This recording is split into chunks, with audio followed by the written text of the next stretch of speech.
Welcome to Raging Bullets, a DC Comics fan podcast, episode 61.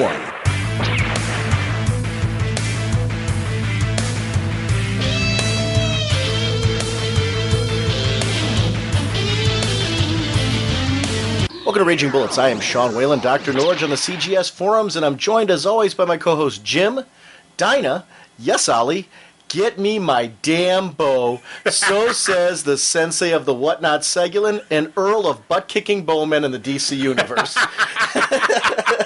How's it going, eh? I am loving Green Lantern and Black Canary. I don't want to spoil anything about what I just said, about what actually happened in the story, but this new series is just so much what I really wanted from Green Arrow and Black Canary. It's just such a great book right now. So I couldn't resist that. That was like my line of the week. And I read a lot of great books this week. Wonder Woman 17, the newish Death of the New Gods number 6, and the new issue of Green Arrow, Black Canary. And I went on and on with a whole bunch of things. I actually reread Captain Carrick and the Zoo Crew, that tie-in, that countdown tie-in, the final arc. Yeah. And did you read all that? I did not read any of that, to be honest. It's a real interesting story. They call it a countdown tie-in, and I can see it a little bit from how it ends. But it's really another one of those nice contained series. It's real interesting because I haven't read a lot of Captain Carrot. I know who the character is. I've read a couple stories with Captain Carrot, but I don't have this background. It's a fun read. It's a fun read. Bill Morrison does the storytelling on that one, and it's you talk about all ages books, but it spoofs a lot of the DC universe and just comics in general. They have different creators that are in there that are animalized, so to speak. They're put in an animal form. So there's a lot of those kind of jokes that are in there that fit really nicely. The main character is a comic writer. It's a rabbit who's a comic writer in his universe. So all of the characters in that particular universe are animals who are taking over the roles of creators in the DC universe and superheroes in the DC universe. So it's a fun little spoof kind of tale. Yeah, cool. And at the end, I got to be honest with you, at the end of the 3 issues, the way it ended, it had this like... I'm going to say cute ending, but it's sad that the fact that I'm saying that makes it sound like I'm diminishing it, and I'm not, because it was really a fun story all the way through, but the ending was one of those at the end you're like, that's kind of cool the way it ended. It was an appropriate ending. Yeah, that's a good way to put it. It's really appropriate for the book in general. It was a fun little read. So for anybody, and it's one of those, it says countdown tie-in at the top, but even that to a certain extent, they're like kind of joking around, because it's definitely its own universe, so that's why they're saying it's a countdown tie-in, but I wouldn't let that shy you away from this. People are talking about all ages reads and stuff like that you can hit. This is a great, fun, all ages read. That we'll have to, after you read it. Do you have the issue? Did you get the issues? No, I didn't actually. Okay, I'll let you borrow the issues. Okay. Because it is one of those, I'd love to get your reaction to it, because it's a fun all ages read. Okay, so cool. We'll have to talk about that one. But we are, as always, proud members of the Comics Podcasting Network and the League of Comic Book Podcasts. Just want to remind everyone that we're continuing to support the Hero Initiative. And if you would like more information on the Hero Initiative, check out www.heroinitiative.org or call 310-909-7809. And basically, the Hero Initiative is a financial safety net for yesterday's creators who need emergency medical aid, financial support for essentials of life, and an avenue back into paying work. And it is a chance for all of us to give something back to those great creators. So if you haven't had a chance, there is a PayPal link right on the front page of RagingBullets.com, so it's nice and easy to donate. That money goes straight to the Hero Initiative, has nothing to do with us, but it is a cause that we believe in highly and we want to support. So thank you very much for considering it. This episode, Jim and I are going to be talking about Countdown, starting with issue 19. As we continue our Countdown catch-up, we do 19 through 17. We have a great segment on Listener Rants, which had some very emotional rants in them that we get to talk about. We also have a BK's Bullets on Emperor Joker, which is a trade collection that is currently available. Jim, you haven't read Emperor Joker, is that correct? Yeah, this is one of those where I look at it every time I'm thinking about picking up a title, but I don't actually buy it, so I'm really looking forward to this, because maybe this will like move it up the list of purchases. Brent Bat's pretty good to you, too, when you are getting something new introduced by him, because he actually turned you on to the Blue Beetle, which is a book that you're thoroughly enjoying now. So we'll see if Brent can do the same thing with Emperor Joker. Thanks again for supporting us with Podcast Alley, Pop Current, and iTunes reviews. Anything you really do to let people know about us, whether it's on websites, blogs, or things like that. Pointing one person towards our show is just a huge help. So thank you guys so much for your participation and helping out with that. We want to remind everyone to check out RagingBullets.com and our forum community. We have news on where the show is headed, updates on top bullets of the month. We have Funny Bullets by Squatch. We have Love and Capes the webcomic, and bullet points reviews, sketches, columns by listeners, and so much more. We're actually going to be adding sometime over my spring break a City of Heroes webpage too, and that's just going to be basically a little bit about the 2 super groups that we've got on City of Heroes for anybody that's playing the game, and basically global chat handles for Jim and myself. So you can kind of go on there if you're playing the game now and you want to get a hold of us, but maybe you're already playing with people on the game and you just want to be able to chat with us. This is a great way to get involved and chat with us on the game, because that's one of the things I'm loving now, is being able to chat with listeners while I play the game. I actually find I'm playing more now, or trying to squeeze in time to play more now when we're not working on the show, because of the fact that I know when I'm logging on there, I'm going to talk with listeners, which is a lot of fun for me.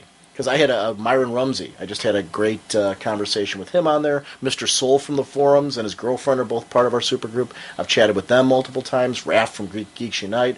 Red Lantern's always on there. So we got a bunch of people that are starting to log on regularly that I'm getting to chat with. And that, to me, is making this a lot more fun. So you don't feel like you got to join our supergroup. We also started a villains group, too. Right. Which I love the name. The Secret Society of Bulleteers. Little play on the Secret Society of Supervillains, but we started that one up, too. So that's we've got something on the villains end, which that's just getting started, though, because we've been doing most of our playing on the hero side. That'll be coming over my spring break. We'll have a City of Hero webpage. And if you're playing, we are on the Justice server, so swing on by. But if you don't have characters on the Justice server, like I said, we're going to have our global chat handles on up and things like that. Just love to chat with you guys. Another way just for us, aside from emails, the forum, that type of thing, for you guys to be able to just interact with us on some level. So, Jim, what kind of podcast are we? Well, we are a spoiler podcast. We go in-depth into plot lines, story twists, and whatnot of the comics we are reviewing. So if we're going over something you haven't read, you may want to come back later so you can better enjoy the show. Where's Whatnot Now is a growing section on the website, and I'm definitely going to be putting more stuff up this week. The last 2 weeks I had conferences and all that, so I haven't had a chance to update. And we've got a nice little stockpile of Where's Whatnot Now to put up. Ooh. There's some really funny ones that are going to be going up.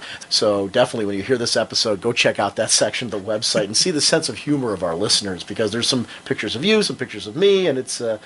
I'm glad to see there's some of you now, too. That's there's nice. Been some of me since the beginning, Mr. Whiny Pants. Mike Sims started with that right away. And actually, I got to be honest with you, some of the ones of me are way creepier than yours. The one of you and me from Alien 3, where you're Ripley and I'm being carried by you, I look really creepy in that one. Well, it's an accurate representation, so there. There you go. You think of me as your little child? Yeah, sometimes. Sometimes, You were very nurturing in that picture. Yes. I didn't expect this conversation to go in that direction, so let's move along. Please feel free to send us in your listener rants, which is a special section on the forum. Shoot us an email or an audio comment. We are always looking for website content. If you want to participate in any way, contact us at ragingbullets@gmail.com. We love having you a part of the show. And there are just some things that people want that, quite frankly, Jim and I, we put a lot of work out when we're not doing the podcast into our next episodes. So there are things on the website that people might want up there that we just can't get to. So if there's something that you're like, wow, Raging Bullets, if it had this on the website, or if there's a forum thread that you'd like to start, because we've got a lot of our listeners who are really active in the forum, who just come on to start topics. They have some great ideas for topics, and some of them get really active, others don't. But I appreciate anybody, whether your topic generates a lot of participation or not. I appreciate people going to the forum who have something that they've seen on the web or something that they feel is an appropriate topic for our forum. Just getting those started. That to me that's something that Jim and I don't always have time for. I love perusing them and jumping on there and putting my 2 cents worth, which usually winds up being a way too long rant. Really? Big surprise, I know. Where I share my personal opinions, which tend to be pretty... I definitely am the raging of the show. Well, that's funny, because considering in the beginning I was the rageaholic a little bit there. Yeah, definitely. Yeah. But that's... I've mellowed, and you've gotten a little bit more jazzed. I can get a little more ornery. Yeah. But the forum's a lot of fun for me.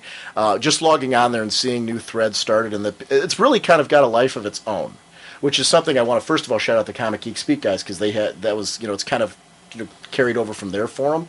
But I also want to shout out our listeners that are continuing to keep those threads going and keeping that community active. That to me it's a lot of fun for me to log on and just see new threads started, new concepts, whether I participate in them or not. It's fun to see what people are doing down there. So thank you so much for that.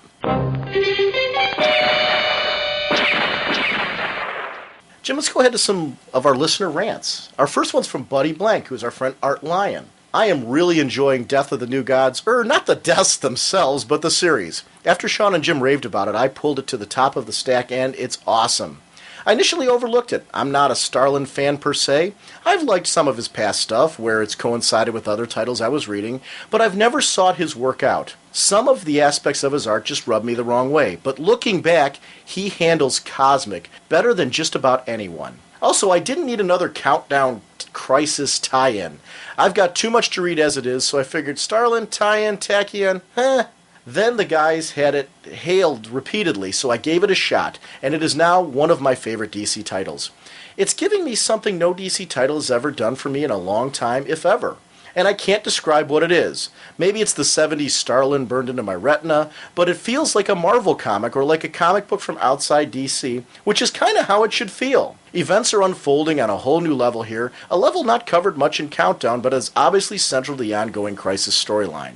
I never would have thought that Starlin could take Kirby and make him work for me, but he has. How dare he confound my prejudices? And I know just from having Buddy Blank as his avatar, he's a big Kirby fan. Yeah. So it's great to hear him saying, hey, this is clicking for me to see Starlin tackle these characters. I am adoring that. Like, that's another one of those that Death of the New Gods, when the new issue comes out, I grab it right away. Yeah, it's a fun read, and it when he's saying how it's like it feels like it's outside of the DCU, yeah. And as soon as you read it, I'm like, yeah, it is. It is something, a different entity, but it's associated. So You know what's driving me nuts about it?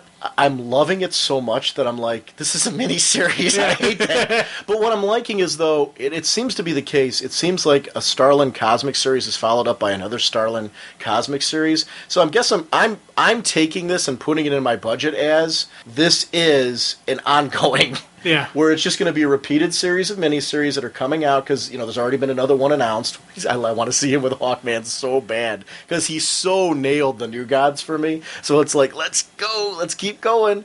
I want to see more of what Starlin's going to do with any character. So it's just, I'm loving his work right now. Yeah, I'd like to see him do the Fifth World. With the return of the New Gods and all that stuff. I think that'd be awesome. Even if that becomes a series outside of this, yeah. Come on, they got to do it. I agree. They got to do it, and I'd love to see him do it just because he nailed this so well that a continuation of the this story would be cool. I've loved Starlin since Dreadstar, so it's just great to see him. Because you feel like his enthusiasm coming off the pages, and it's been since he's been doing these cosmic miniseries, whether it's the anthology titles or flipping back into this type of thing with Death of the New Gods. You can just feel like he's really excited to be doing these books right now, and it's getting me excited. So it's great to just see that. This is from Bookbag. Hi, Sean and Jim. Just want to let you know how good I think Death of the New Gods is. I got bored with Arena after the first 2 issues, as I thought the story wasn't going anywhere. But you were so impressed with Death of the New Gods that I dropped Arena and picked it up, and I'm pleased I did. What a great story. On another note, I agree with you, Sean, that people don't need to pick up the other titles to enjoy Countdown.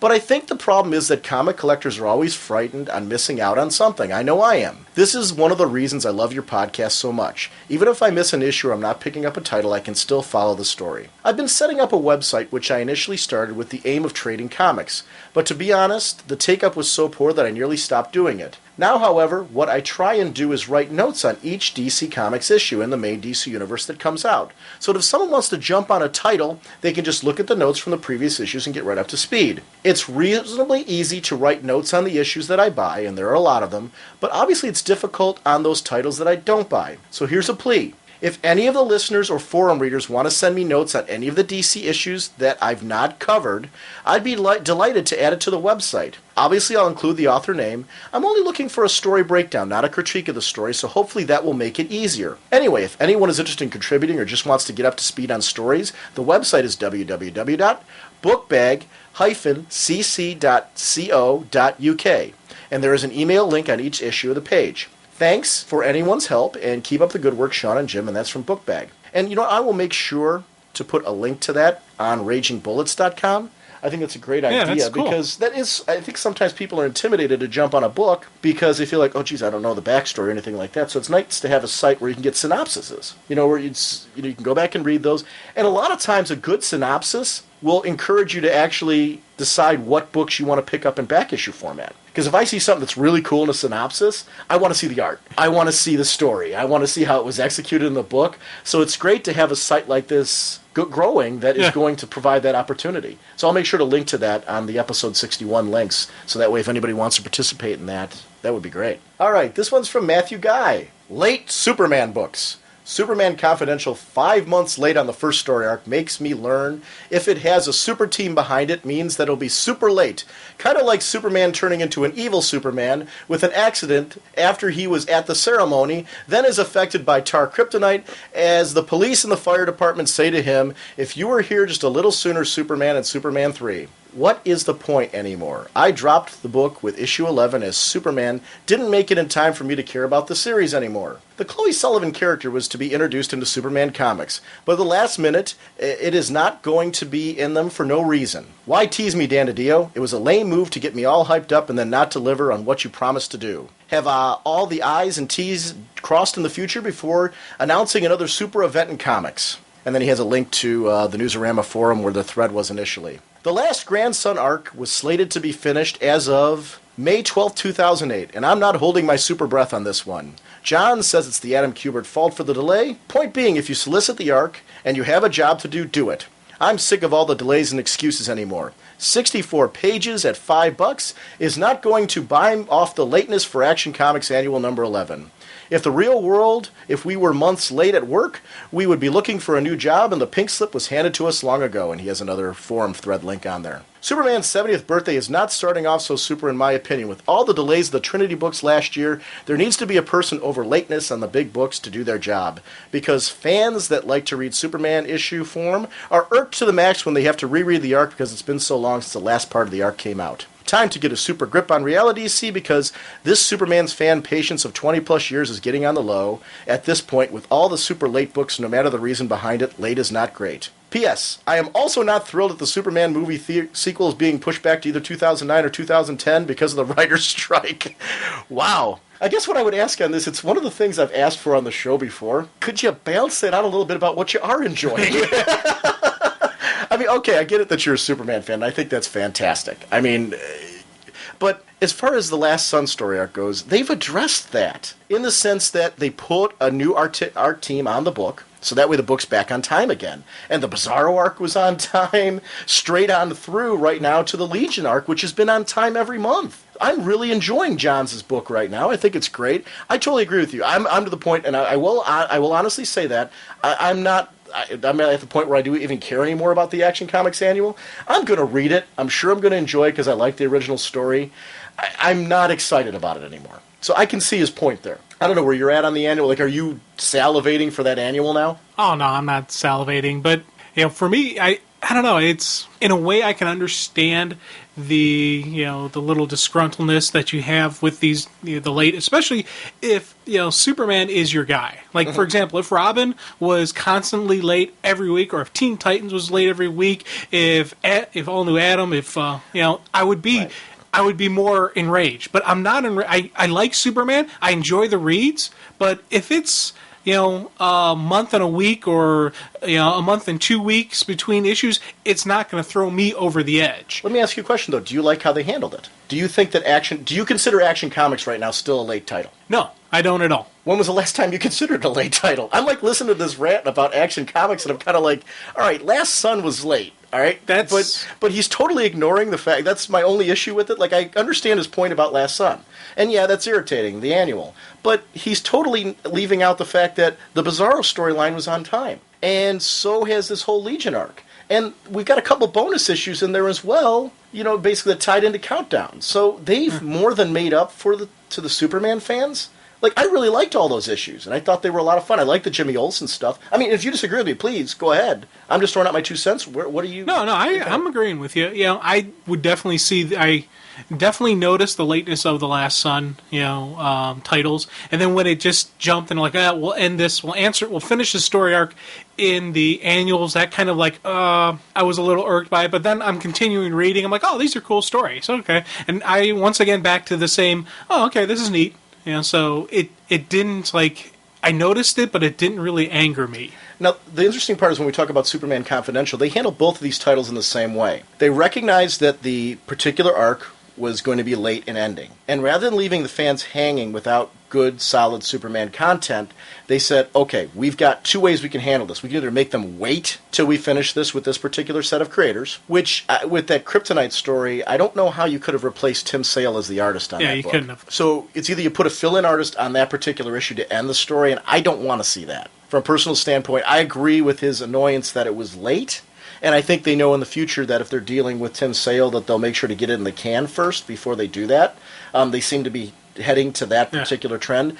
But that's never a perfect science. But on the other hand, what they did was they said, okay, we've got other creators that are ready to go on their arcs. And those have all been on time. Every arc since that Kryptonite one has been on time and complete. So I guess I don't share I share his frustration on the fact that happened, but that happened an awful long time ago. I can't remember the last late Superman book. The monthly Superman title with Kurt Busiek has always been on time. This has been on time. I don't know. I mean, I can't tell you in like 10 months the last late Superman book. Yeah. Other than Superman Confidential was probably the last late book that I can remember. And it was, since that, they've been doing just fine with that title. So I don't get it. To be honest with you, with me and Confidential, I'm reading it and I'm enjoying it, but it is on the bottom of my stack, and it's not because it's a bad book. It's just because I know there's so much stuff interconnected and intertied in the DCU that's not. So that's why it gets slated down near the bottom. If that makes any sense. Just like Batman Confidential is the exact same way. Great story, really loving it, but I'm going to put it aside and read something else because those are current DCU universes. Not a commentary on the quality. It's more of a commentary. It doesn't tie into the events that are currently going on. I do the same thing with JLA and JSA Classified, which are both titles that I really enjoy. I save up until the arc's complete, then I read the whole arc together.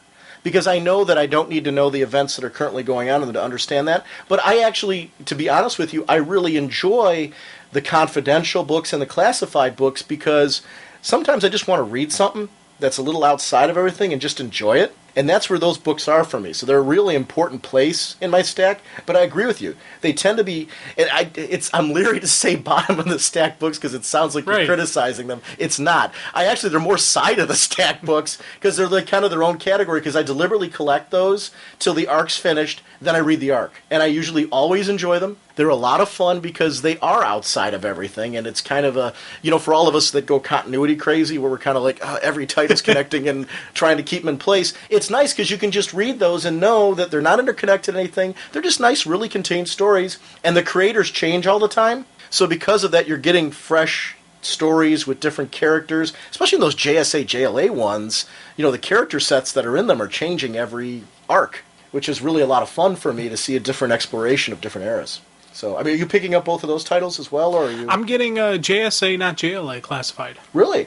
Yeah, and I don't even know. It's one of those things where I was so curious about the characters of the JSA, and they were going in-depth stuff, and that's what drew me in. Whereas, like the JLA, I kind of see it as just side other extra stories of the JLA characters. I kind of already know them, but I didn't know these JSA characters, so I was picking that up, and it pulled me, and I was like, man, this is kind of neat. It was funny. I just went through, and I have all the back issues of JSA Classified, and I'm now almost current with the JSA Classifieds. I went back through and I'm reading through and just and learning who these characters are, and it's making me enjoy JSA even more, seeing this other stuff. And we're going to be doing something on JLA Classified towards the end of March. Oh, okay. You're going to hate me because you're going to be back into that book. Oh. But you know what? I'll say this. You know what the great thing about those titles are? If you drop them for a little bit, it's easy. Like when we do it on the show, you're going to be able to pick up those issues, but they're contained arcs, so you can just kind of continue on from where. Dude, who am I? Do you honestly think I'll be able to pick up an arc and not go, well, I must now complete this full arc? Well, that's your problem. Oh, man. Honestly, I've really liked the stuff that's been going on recently. Are they traded? The Roger Stern, John Byrne stuff. Yeah, some of it is. Yeah, definitely some of it is. Maybe I'll try that. But did you pick up the Gail Simone Hypothetical Woman arc? No. So that's one. That was an arc in JLA Classified. Okay, well. With Jose Luis Garcia Lopez doing the art. It was beautiful. It's a really good looking book. So you didn't pick that up? I didn't pick it up. Dang it. Wow. There I am. Well, I'm in now. I'm just saying, being a Gail Simone fan, I'm surprised you. And that one is traded. I honestly didn't. I know we talked about it. It never. Just missed that one altogether. Yeah, that was a great arc. Oh, dang it. Well. Yeah, so I understand his frustration, but it's kind of like, I don't mean this to be mean, it's kind of like, get over it. Because they fixed these, unless he disagrees that they fixed these problems, but I don't know how else you would have handled this. They recognize that there's the issues that he's saying and that they were frustrating fans. So it wasn't like they were ignoring him and they let the book delay for months and months. What they said was, okay, we got somebody like a Matthew Guy who's a big fan. Rather than ignoring this guy, let's fix the problem. And they've done that. They changed art teams up, and they did, I know he doesn't like Busiek on Superman, because we've had conversations about this, but that's going to be changed to James Robinson, so even that's going to be fixed for him. I like Busiek's run on the book, so I have zero issue with that. But there's a book that was on time. If there was any delays on that, I'd be hard-pressed to find out what they were, but I think there was one issue or something like that was delayed. I don't know, to be honest. But Carlos Pacheco was doing the beautiful art on that book. That was a good-looking title. And Renato Guedes, who I like so much, and I'm probably butchering the last name, but that was the one I liked so much from OMAC, is going to be taking over the artwork on that particular title with the end of Busiek's run straight into James Robinson's run. I think that's the reason why we're not seeing Chloe. Yeah, probably. Because Chloe was supposed to be in Busiek's run, and now they're switching over to James Robinson, which means they probably didn't have a whole lot that they were going to do with her. And I don't want to see her come in if they're going to do that. Ideally, what I'd like to see is, I know that Smallville's either on its last season or its second last season from the way they've been doing it. I guess they're trying to get another season out of the show. And I hope that's the case, because I would love another season of the show. But that's coming to an end. I guess I'd rather they wait and do a Smallville series afterwards. I really liked the Smallville comic when it was being released, but what I would like even more is for them to be able to, now if Smallville ends, without the restrictions of having to worry about what the show's doing, for them to be able to go on and continue the Smallville universe as its own continuity. I would love to read that. Kind of like they did with Buffy in Season 8. Bingo. And I had a discussion with somebody on the forums about that. And that's ideally what I'd like to see, because I think that's the way to do Chloe the best justice. I don't have an issue with her coming in the DCU. The problem is, it's kind of like, the Chloe I love is the one that grew up with Clark in Smallville and in that continuity. I don't really want them to retcon and make that happen. So you're going to lose something bringing her into the DCU anyway. I'm not saying I don't want to see her, and I'm sure there's clever ways they can bring her in, and I'm all on board if they do that. But to me, the ideal Chloe would be either to give her own series, kind of keep that as an offshoot, or to just do Smallville when it's done. Where then you can play with all those characters. Yeah, I would say a Smallville series would be better than bringing her into the DCU, because if you think about it, in the show Smallville, she was Pete, that we have in the DCU currently. Sure. So you can't have two Petes. Well, you've got Lois now as the confidant, too, and Batman. And there's that role's filled in many ways in the DC universe right now. I'm not saying they couldn't. Wait, the right writer, who has a great... And that's just it, though. If they canned it because they don't have somebody right now who's passionate about bringing her in. Right. Busiek was going to do it. For whatever reason, that... I don't know. I don't pretend to know behind the scenes why that happened. But I'm guessing that... And that, to me, is ideal. Hey... If you don't got a good idea for what you're going to do with her, please don't bring her in. Because I like the character, too. I'm with him. I love the character. I was excited when they announced that she was going to be coming in. I'm not really super disappointed that they canceled it, though, because I'm guessing they canceled it. And it's just my thoughts, because they just didn't... They're like, this is going to fall flat. And I don't want that. So I guess it's just a different way of looking at it, I guess. But now, where are you at? You're more of a Superman fan than... I'm the Batman guy. You tend to be more of the Superman fan. How are the Superman books hitting you? I mean, are you feeling like they're really good right now? You've always been a Superman fan, I know that. They're hitting, and I'm enjoying them. It's weird. I am a Superman fan, but I'm not a diehard Superman fan, and Okay. I'm a Batman fan, but I'm not a diehard Batman fan. When I look at like the concept of the hero, I like the fact that I like the dun da da, Right, of right. Superman. I like that, but I also like his when they show his human side to him. That's why the 1 year later story arc was just so awesome because he didn't have his powers and he had to be Clark Kent and he was still fighting crime. And same thing, with Batman when they show his human side, not just the Dark Knight side of it. That's the thing for me that I dig. So I'm enjoying it. I'm reading them. I've never put them on my top 5 just because they're solid, good reads. Now I am looking forward to that Trinity one because I'm curious to see how that plays out, and with the 3 of them. So I gotta be honest right now, Action Comics, to me, is one of my top of the stack reads. That's one of the books that I read first. That's another one that's up there. Like when it's in there, the books that I'll like shove right to the top. That Legion arc I'm enjoying so much that for me that's kicked into such a high groove for me. But I mean I've got a longer history with the Legion than you do, so for me it's that Legion I've got more passion for, and I'm loving every minute of that. It's just hitting a lot of chords for me. Plus I read the Showcase Legion and that type of thing, so it's really resonating for me, things that I want to be reading right now. So Action is for me the title. I'm enjoying Music's run though, but I mean it's not. I'm where you're at. Yeah. Like it's a great read. I would never drop it. I'm enjoying it, but Action is really that's my flagship Superman title right now. yeah, when I read it, I'm glad I read it. I'm glad I bought it. I don't have buyer's remorse from any of the titles, but it's not something that I'm reaching for first. I reach for Robin before I reach for these. I reach for Titans. Wonder Woman now, Atom still. It's, there's titles that I'm reaching Your for core group. first. My core, yeah. Okay, which is fine. I mean that's great.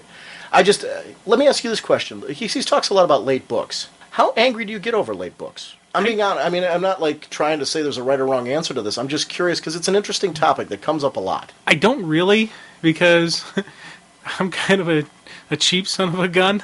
So if it's late, that means it's less I have to spend this week. So, but it doesn't, if it was something really bad, like, a 2-month tardiness, then I would be sitting there yelling with everybody else saying, come on, it's been 2 months, where's my comic? But, a week or two, I don't notice it even, to be honest with you. Where are you at as far as Last Son then? Is that something you're angry about? I'm not angry about it, but I'm not thrilled and excited to read the ending of Last Son. When it comes out, I'm going to pick it up. I'm going to read it. I'm going to bet I probably enjoy the ending, but I'm not like, oh my God, what happens? Were you when you were reading it initially? Yes, actually, I was too. I was enjoying it, and I wanted to see, oh, this is kind of neat. I wonder what they're going to do with the kid, And then it stops, and I was like, what? Wait, huh?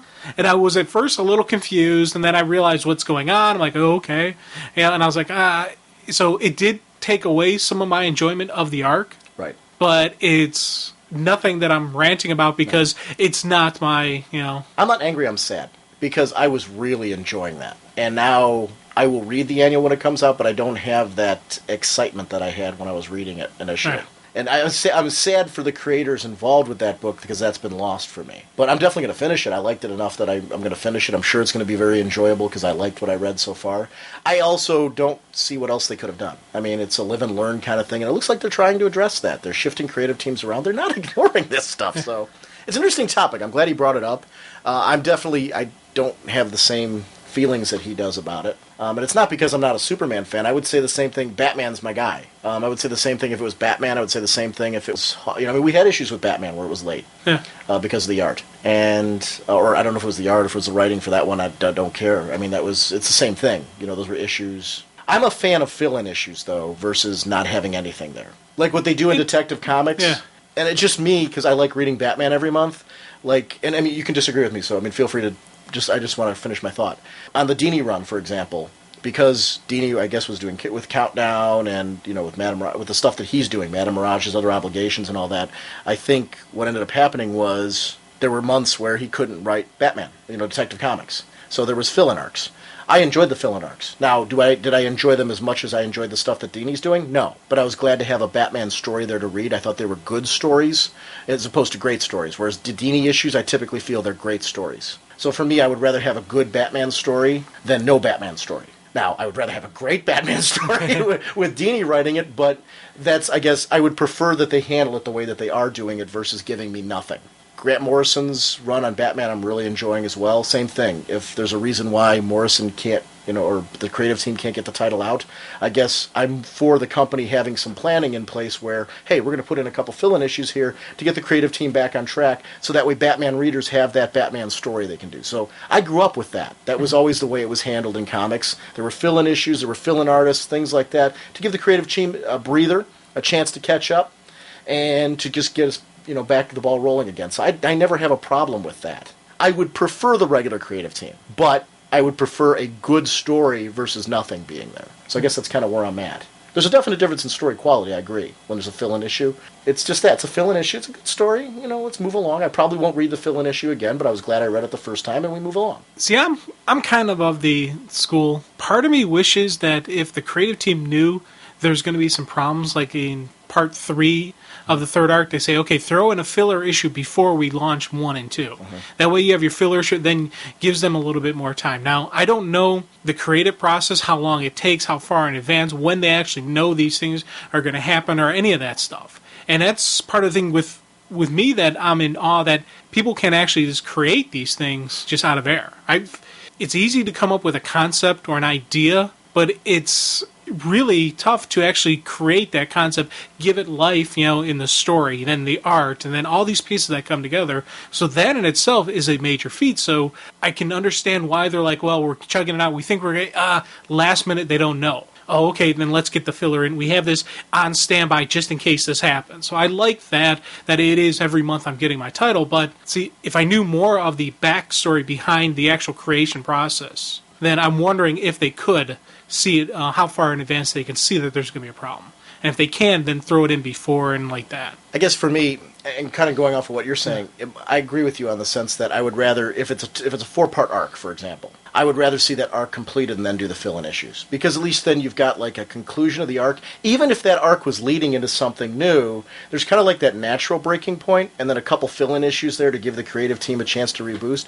I'll actually take it even one step further and say that, and see, this is kind of hard because we're in the day and age of the trade paperback. So, and I guess we as fans have to realize that the industry has changed in such a way that I understand that there's the fact that we're monthly readers, but there's also the trade format, and they have to take into account both in order for this industry to keep thriving. And we as fans need to just be understanding that things have changed. But I guess what I would rather see, and this won't be popular, and it won't happen either, so people can kind of, you don't have to start throwing your iPods over this.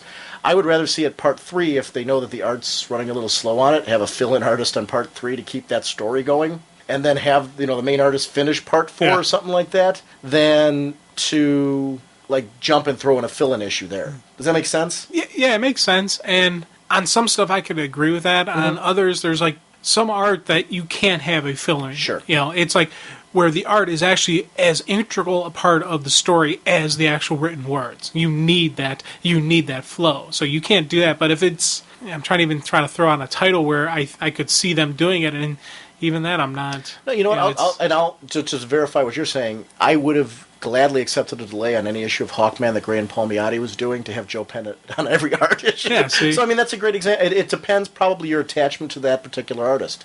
And that's going to be subjective from fan to fan. So you're right.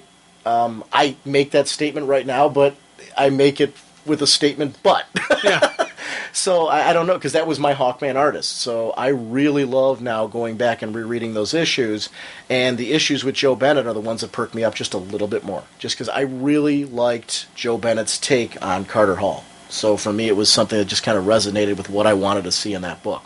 It's actually a lot of what I enjoyed about Joe Bennett, and there's what I'm really enjoying when Dale Eaglesham does something with him now, too. So anytime, I pick up JSA, and there's Hawkman in there, so I get what you're saying. I'm with you. It's not so cut and dry.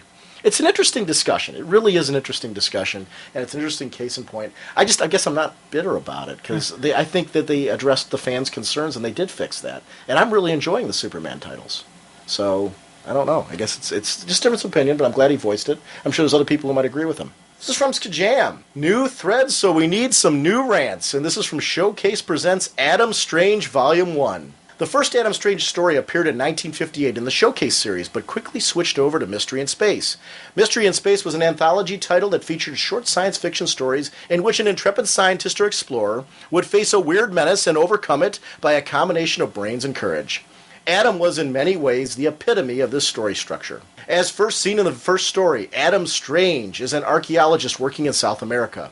He just discovered a lost treasure of Inca gold when the natives catch up to him and try to prevent him telling the outside world, yes, much like Indiana Jones at this point. In desperation, Adam tries to leap a gap between cliffs and vanishes at the apex of his leap. He reappears in a jungle unlike any that he's seen before, faced with a large animal which is clearly alien.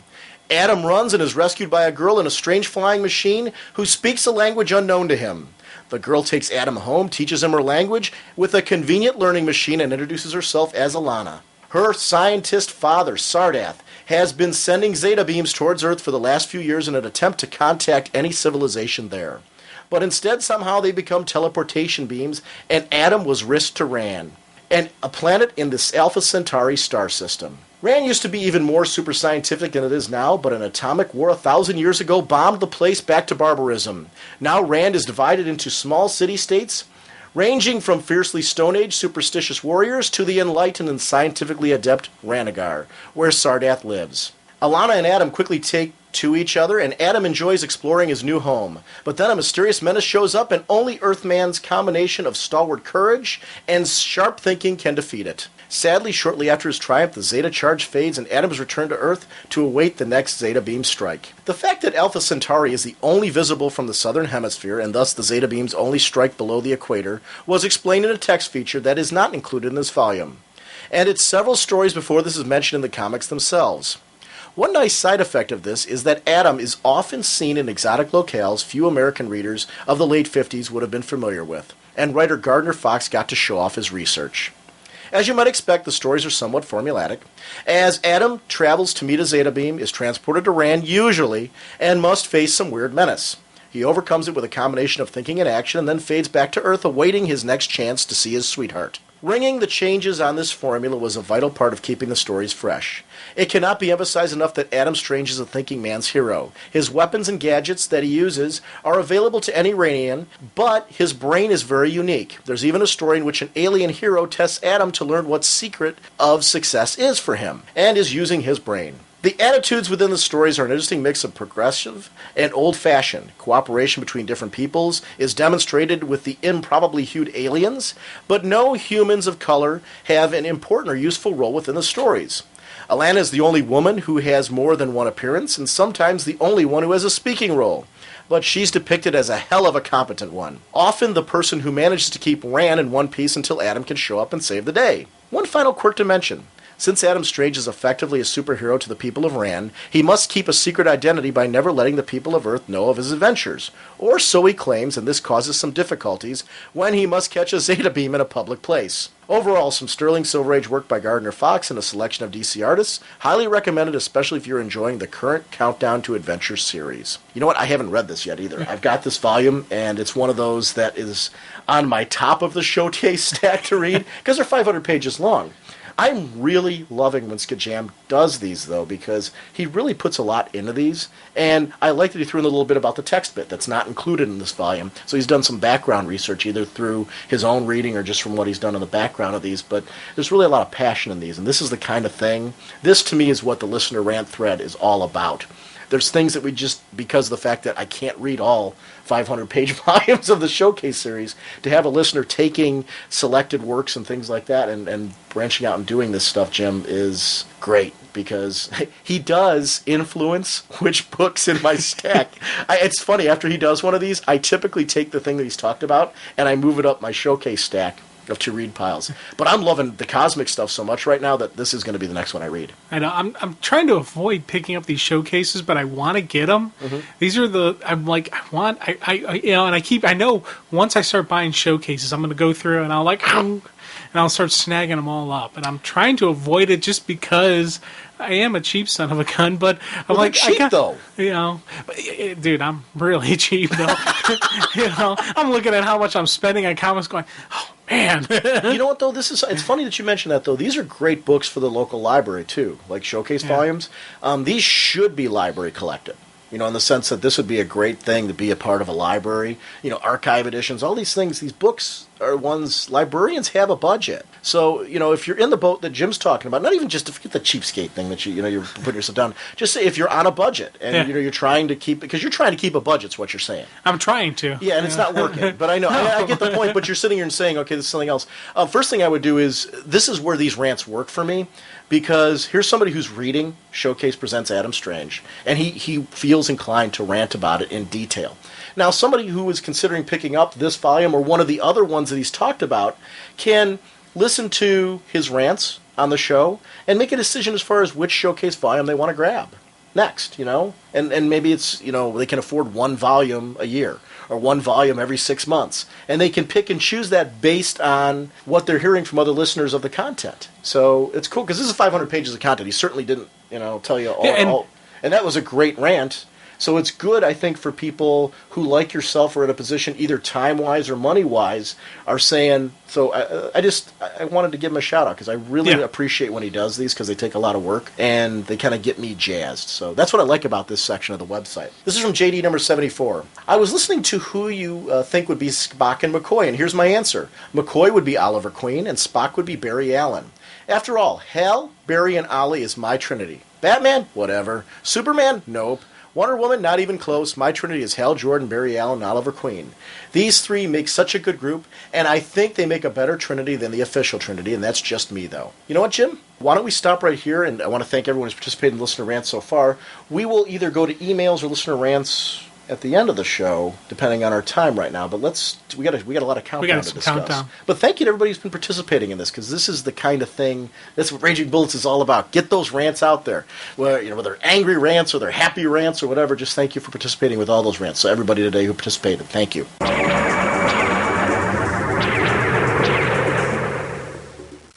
Our next issue will be Countdown to Final Crisis number 19. The writer is Paul Dini with Tony Bedard. Story consultant Keith Giffen. Pencils by Jesus Saez. Inks by Rodney Ramos. Colors by Pete Pentez. Colors by Pete.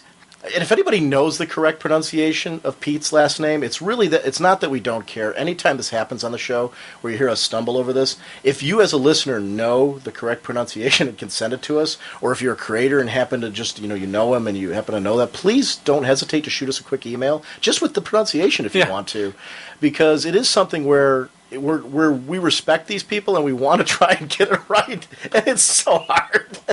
But it's P-A-N. P-A-N-T-A-Z-I-S. Right. Letterer Jared K. Fletcher. Cover by Carl Kerschel and Greg McCaig. Or how about Dave McCraig? Typing. Typing is not my strong suit. It's Dave. Sorry. Oh, man. Starting off real good. The assistant editor is Elizabeth Garland and editor Mike Carlin.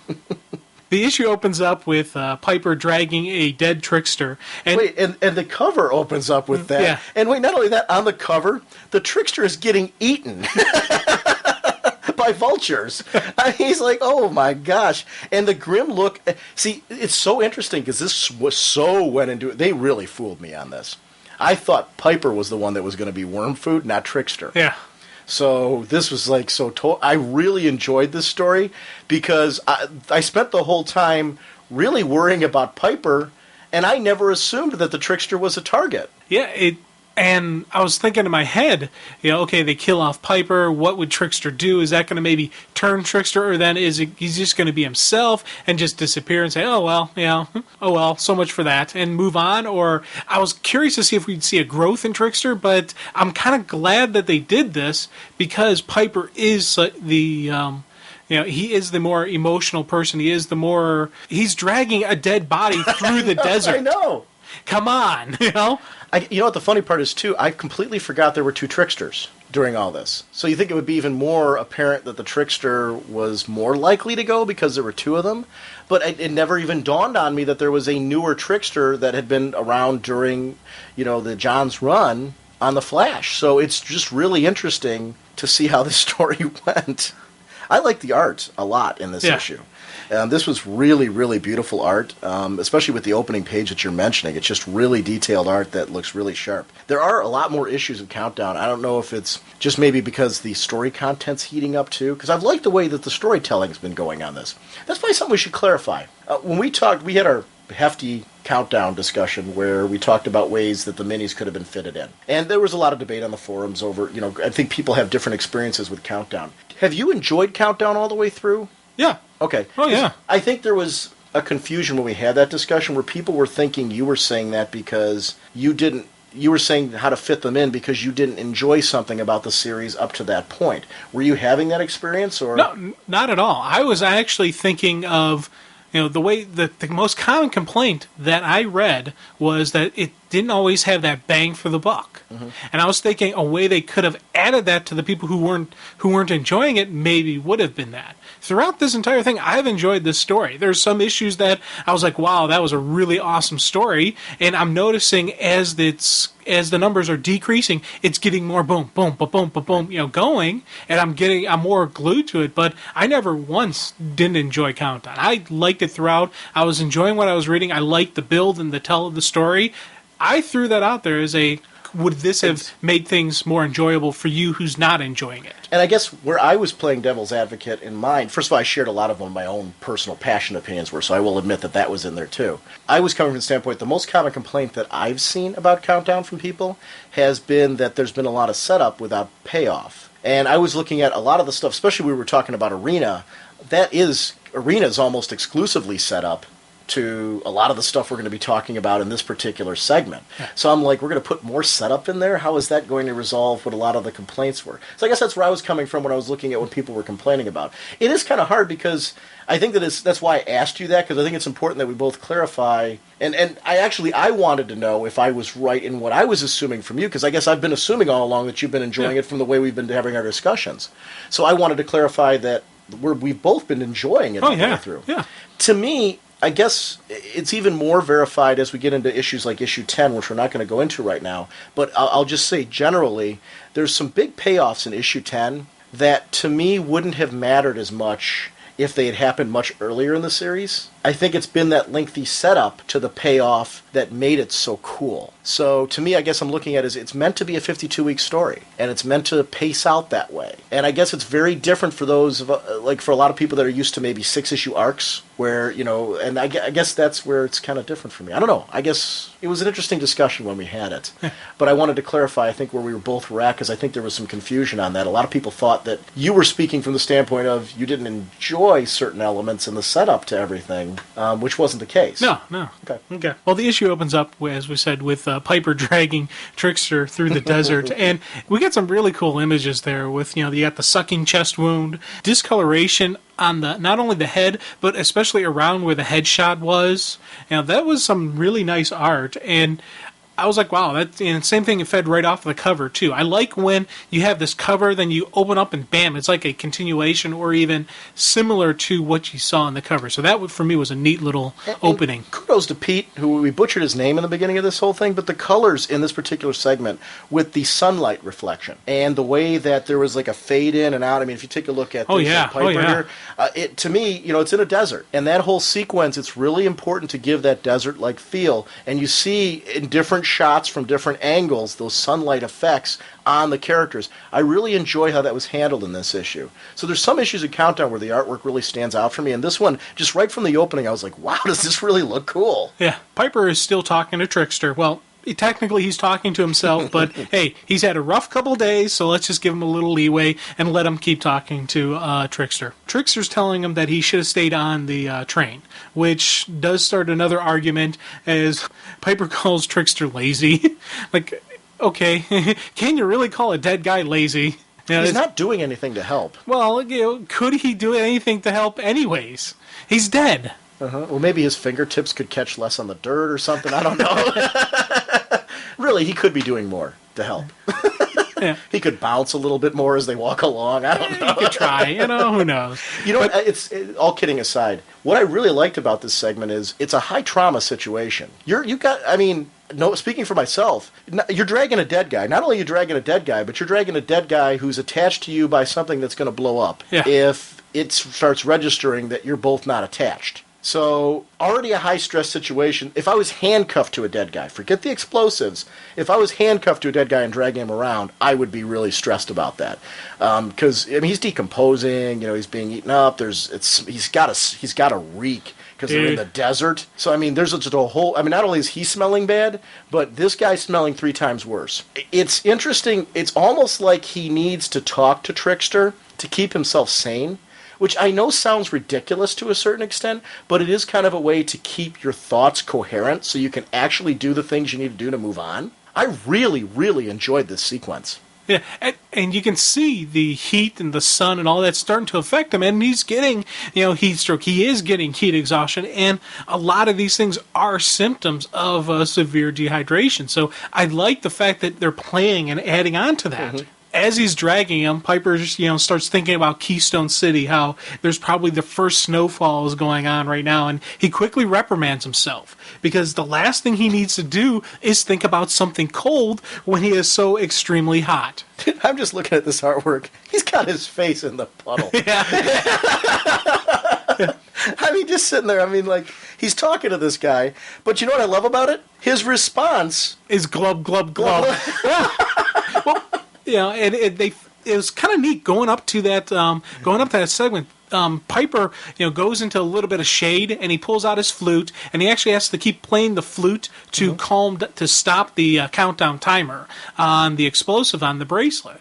And while he's sitting there, he sees what he thinks is maybe a mirage. Right. But it's Trickster who says, "Hey, is it shimmering?" Yeah. He's like, "Well, if it's shimmering, then it ain't. Then it's not a mirage." Right. So that's when they see, hey, this is real water, and he jumps in there, starts drinking some water from there, and once again has more little funny moments with he drags Trickster there, and Trickster's face, and then there we get the glub glub glub type of stuff. But I love that he's still responding to him, even though he's glub glub glubbing.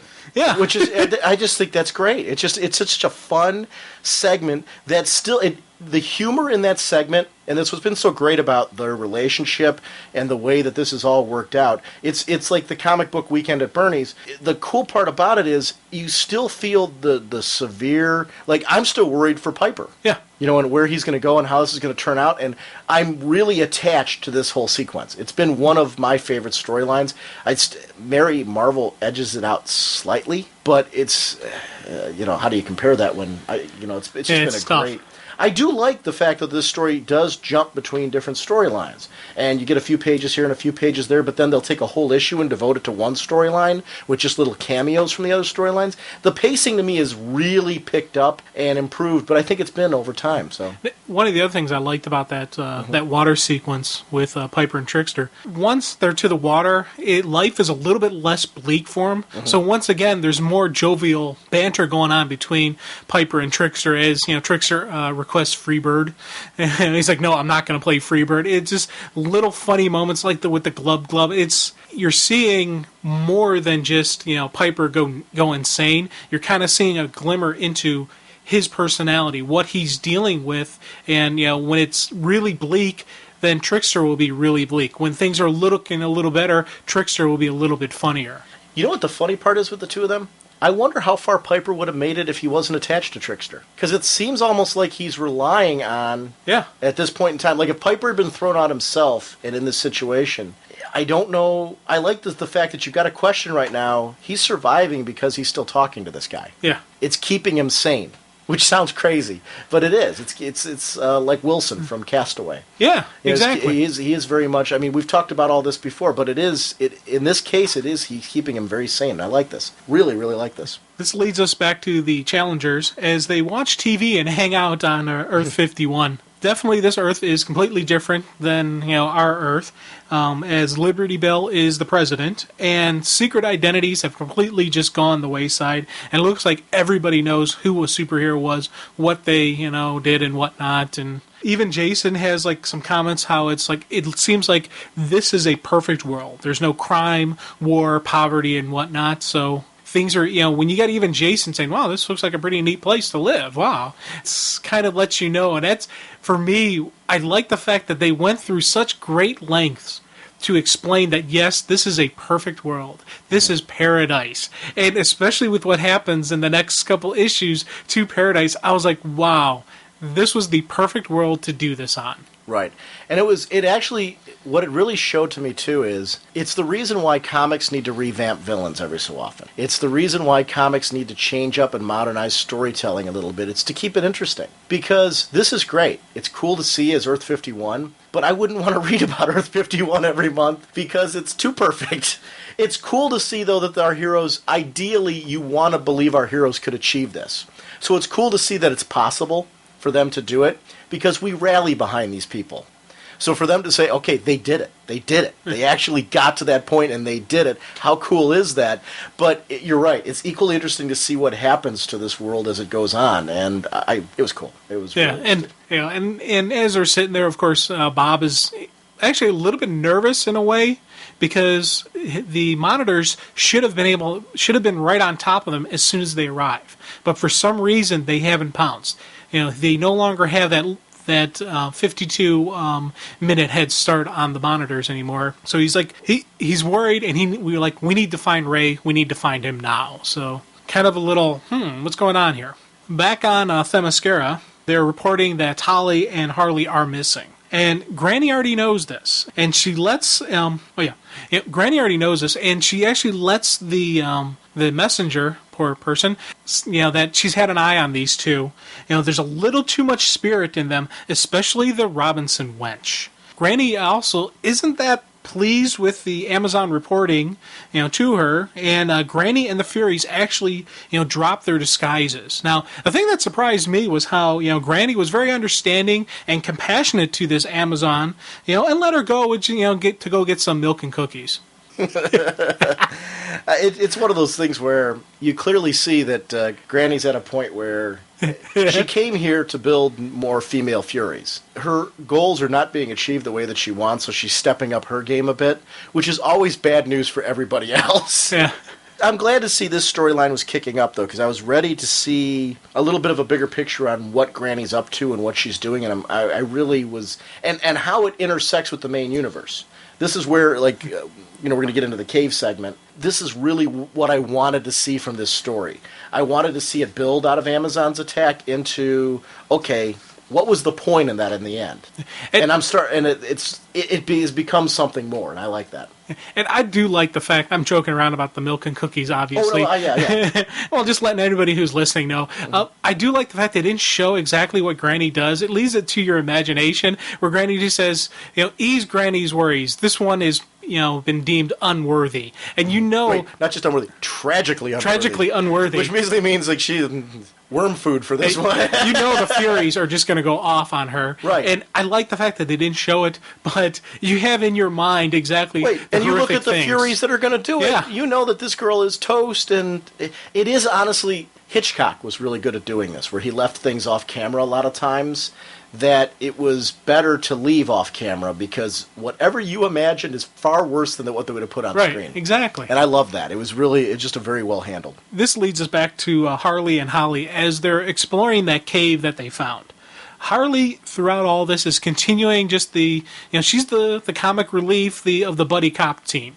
And, throwing out little comments, about how, hey, maybe we'll find a flying carpet or a genie in a bottle. Holly quickly corrects her and says, wrong culture, tried winged horses and Pandora's box. That is just a neat banter between these two. I'm glad they're on the same team. And here's another team where, post-countdown, part of me kind of wants to see them still together, working together. I've heard rumors that they're thinking of that. I don't know how far into discussion and I don't know how true that is, too, if it's somebody just threw that out there, if it's actually legit.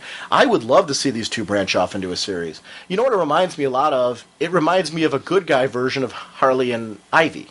Yeah. And did you read any of the Harley and Ivy stuff at all? I never read any of it, but I wanted to. I saw when they did the in the Diniverse stuff with those two. Okay. I've seen those two teamed up. I'm like, man, that'd be probably a fun team. But these two here are very much like a good guy version of that. Yeah. I would love to read them further because they play off each other very well. Which it's strange to see Holly as the straight person in this, because she was Selena's sidekick. But these two, I think, really, it's what I liked about Birds of Prey when it started.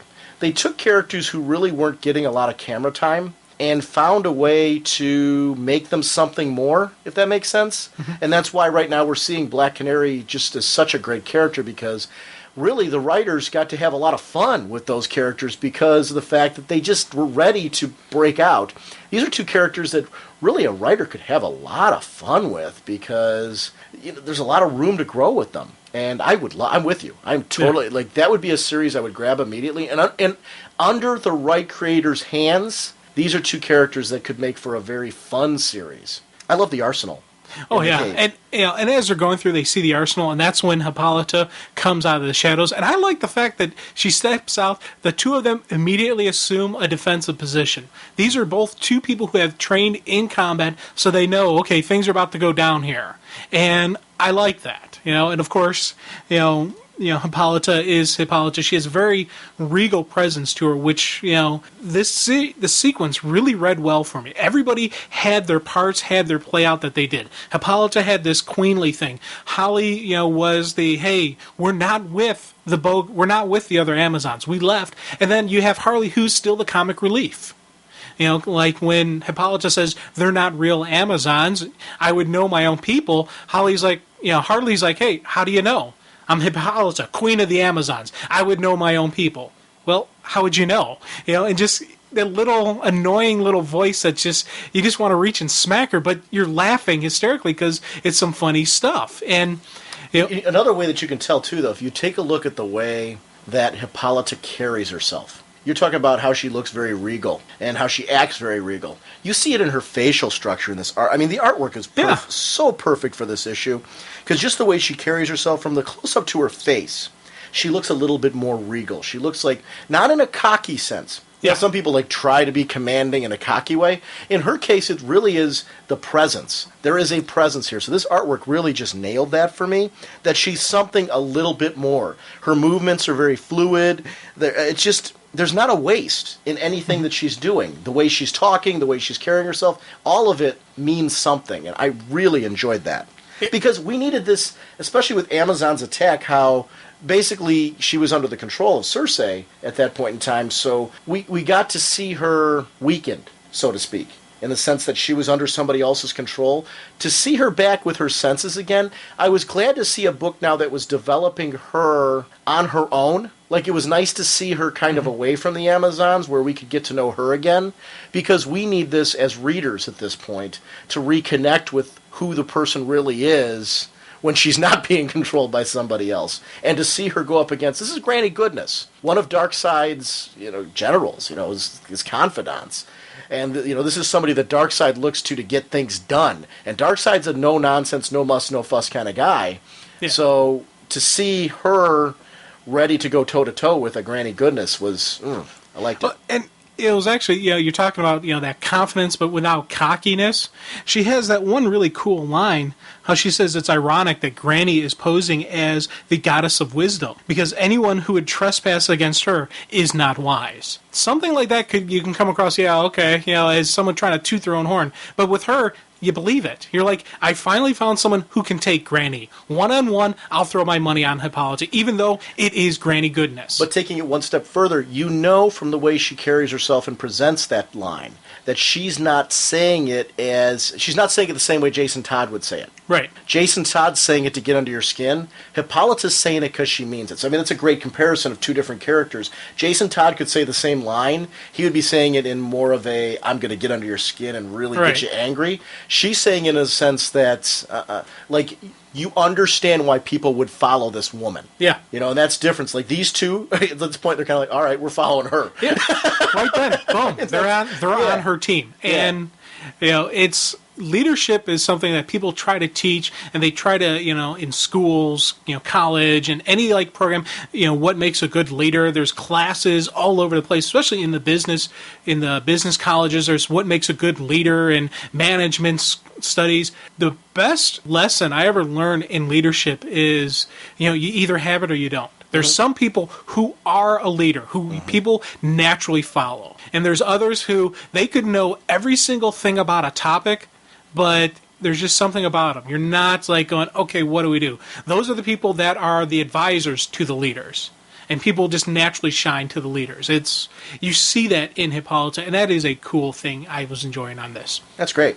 It is really is funny. When you're talking about that too, you can take classes to be a leader, but you've got to have those inherent qualities with you as well. Your best leaders, when we see, like Hippolyta, obviously she learned something from her recent events, but you know that she was their queen, and that she earned that role over time. Because queens and kings get overthrown if they're not worthy, no matter what classes they take.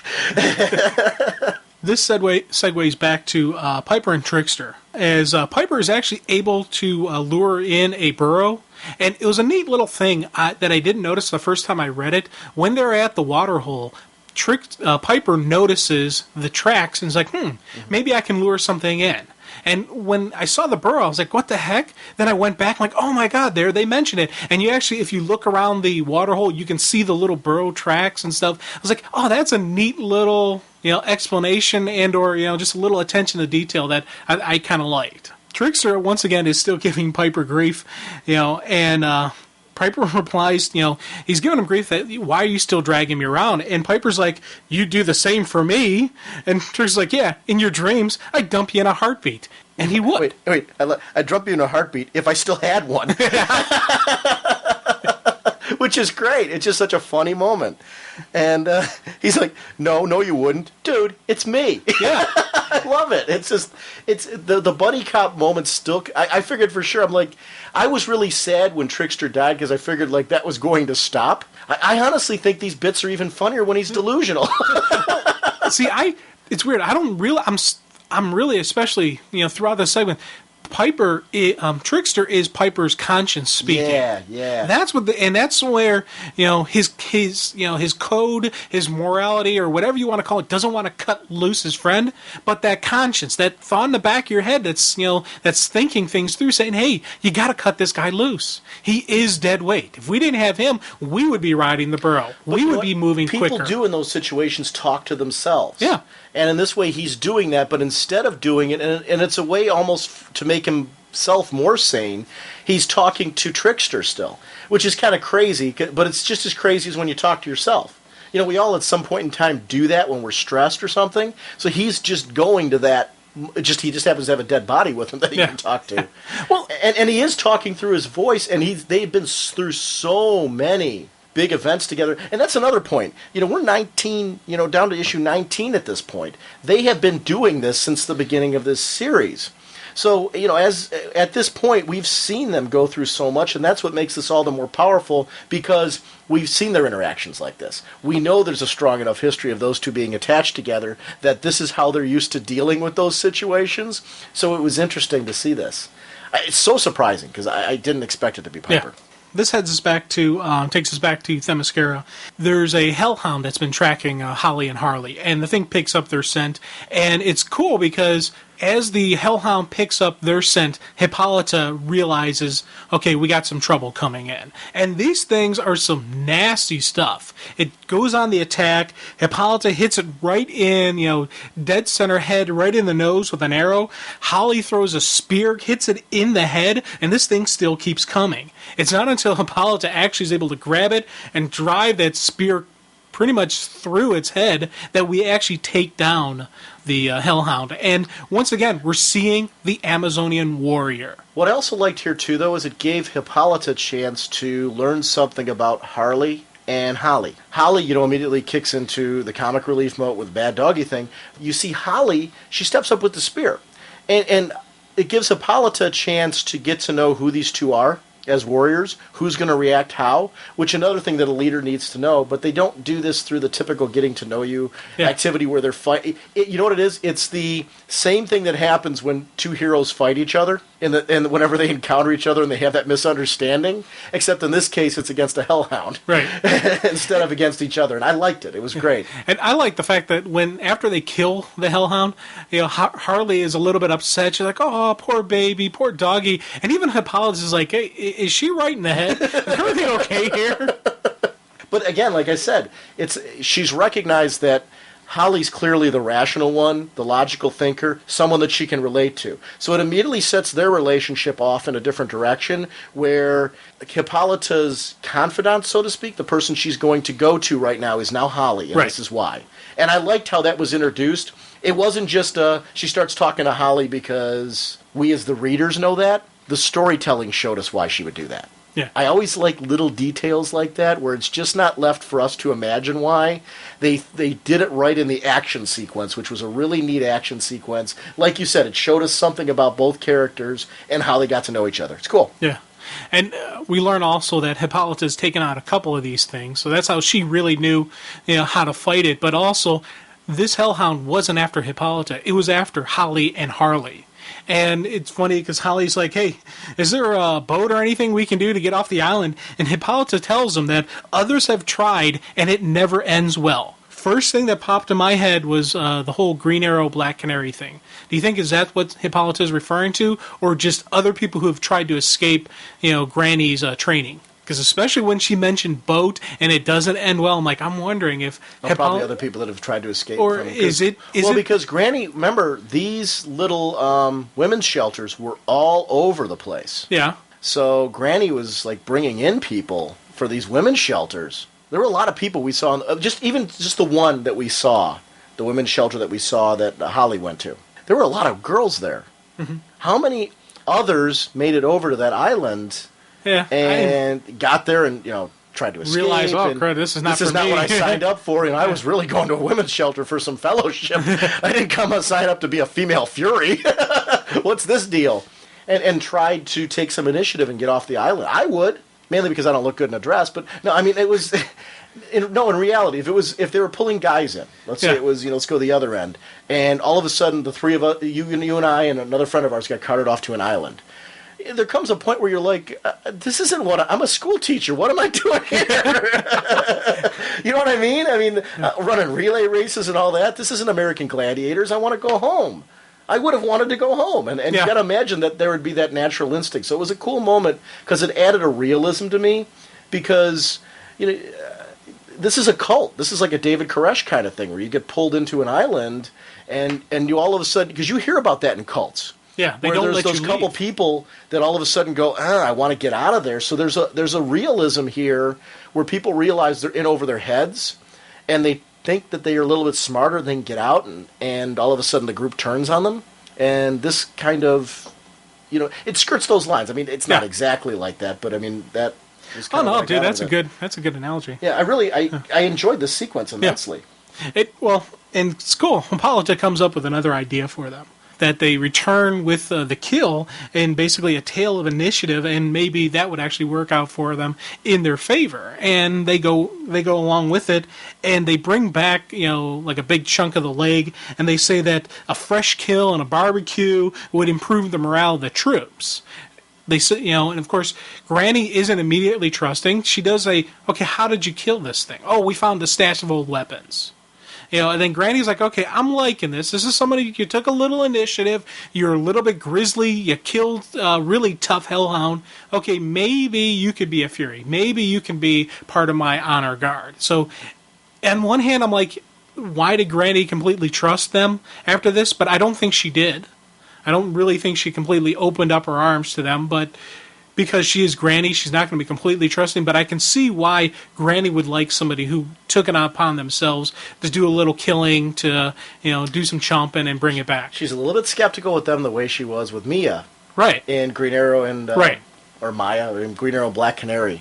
Because she had that same kind of, all right, let's wait and see, but you can tell she's keeping her eye on them. Yeah. And I like that. You know what else I liked about the Hellhound sequence that I forgot to mention? It also showed how Hippolyta was surviving on the island. She killed a couple hellhounds. Yeah. What else has she killed? To survive on food and things like that. I'm a big fan of small details when little things are thrown out there. That make me think a little bit more deeper than what is actually being presented in front of me. And this added a whole little she's been surviving in this cave, living off of the animals around the area, whenever possible, and it was cool. It was really neat little sequence. This leads us back to Piper and Trickster. Trickster keeps giving it to him, about how he's keeping him around, and they're sitting around the campfire at night, which leads to some really cool moments and some flashes, into Piper's head. Quite the Boy Scout, aren't you? First you whistle up a donkey, and then you light your fires with the glasses. I stole that trick from Lords of the Fly. Only you'll never go savage like those poor boys. Not Hartley Rathway, the rogue who walks on water. Piper tries to throw off Trickster by making a comment, hey, don't mention water. But Trickster will not let it go, and he just keeps on going with his comments. You always act like you're better than the rest of us rogues. Always making with the holier than thou. Newsflash. You stood by when they killed Bart and didn't do much more when Deadshot killed me. Wait, who killed him? When the second shooter killed him. Sounds like the Trickster just admitted that Deadshot killed him. Well, that's because he doesn't realize it yet that it was a second shooter. Uh-huh. He's dead. He's in contact with the spirit world. Well, this isn't Trickster talking, though. This is Piper's subconscious. You know what I also like that they reestablished here? They reestablished once again that he stood by while the Flash was killed. Yeah. I'm glad they're doing this. Okay, we've talked to death about where that story went and all that, and the fact that there was that mix-up. But I'm glad that they're reestablishing for us once again, hey, we know that you guys saw that happen. Yeah. And it wasn't meant to go that way. It was a miscommunication, but here we're going to reestablish for you once again in this storytelling, this is the way it's supposed to be. And I appreciate that because they needed, Piper to be outside of that, and I'm glad that they're throwing that back in there again because we need that corrected, and I do applaud them for going back to it again in this manner, very slightly, very subtly, but because that was something that was very confusing to me. I also like it too because what Piper has to do here is I don't know if I could do this. Yeah, see, it's a neat segue going into this because finally Piper does what he has to do. He pulls up. You see him pulling out the knife, and he's like right over the wrist where the lock is. And once again, even Trickster's like, attaboy. Just tell him that's what you got to do. But he needs the Trickster to tell him it's okay. He needs to justify in his mind that this is what Trickster would want me to do. Because I was reading that, and I'm like, I'm with him. I don't know if I could do this. This would be very, very hard for me to do. Like, if you died and I had to drag you around, it would be very hard for me to chop your arm off. Well, that's good to know. I'm glad to hear that. Yeah, I mean, really, now, just so you know, I'd have no problem chopping your arm off. And I appreciate that. Yeah. But, I mean, just for me, it would be very difficult for me to chop your arm off. Now that you've said that, I would probably be like, oh, yeah, you can chop my arm off, dude. My whole theory, I would, it would be the... I'll be stepping on your head while I'm doing it now. But it's like... My whole justification on that is that, if we were in like this type of situation where it is a life or death situation, and I would have done, you got to do what you got to do. Yeah. And it would be, I will admit, it would be tough. I'd probably maybe shed a tear as I was chopping your arm off, but I would do it. Now, on the flip side of the coin, if I got hungry enough, I'd saute you. See, that's a toughie. But I would do it before you rotted. It would all depend on the circumstances. Like, their circumstance, I don't know if I would have.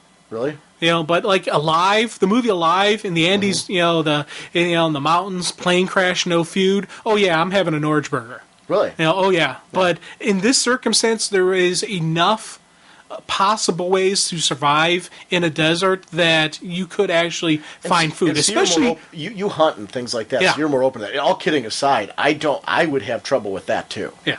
To survive, there's lots of things where I would be curious to see what I don't ever want to find out what I would do, but I would have a tough time chopping the arm off like he did here. It's interesting because I was sitting right there with him when he was doing this because I could see the issues he was having with having to do it. It was something that was necessary because he couldn't keep dragging this guy around for a lot of reasons. First of all, he has to worry enough about his health right now without dragging around this decomposing body that is, getting disease-ridden at this point. Yeah. Which is a very realistic concern. I don't know. I wouldn't be very good in a situation like this. I know that about myself. I mean, you always step up in these type of things and do things. Right. But I just know myself, I would be very much where Piper's at. You probably would handle it much better than I would, that particular situation. Just because of the fact that you've been a hunter, you've done a little bit more of that type of thing. So, you're used to a little bit more of the outdoor survival. I go camping and stuff and enjoy doing that, but my idea of camping is we take a cooler with steaks in it and grill them over the fire. So I mean, it's a big difference between my concept being outdoors in a survival situation and your concept of it. So it was a great segment because it really made me think, like, how would I handle that situation? And no, so I don't know how comfortable I'd be sautéing you either. No. This leads over to Jimmy Olsen and Forager as they're fighting. Jimmy's powers do kick in, and he goes all elastic trying to wrap her up, so we know she is trying to kill him. Mm-hmm. She is so far into whatever's going on that she's physically trying to kill him, so that's a good and a bad thing. Good that his powers kicked in, bad that he's up against a new god, so that's not a good thing. Jimmy's comments actually are kind of funny as he's fighting her. He says how in the movies they always use the line, "You're beautiful when you're angry." But with Forager, she is beautiful if you can get past the bug thing, but she's not that beautiful when she's angry.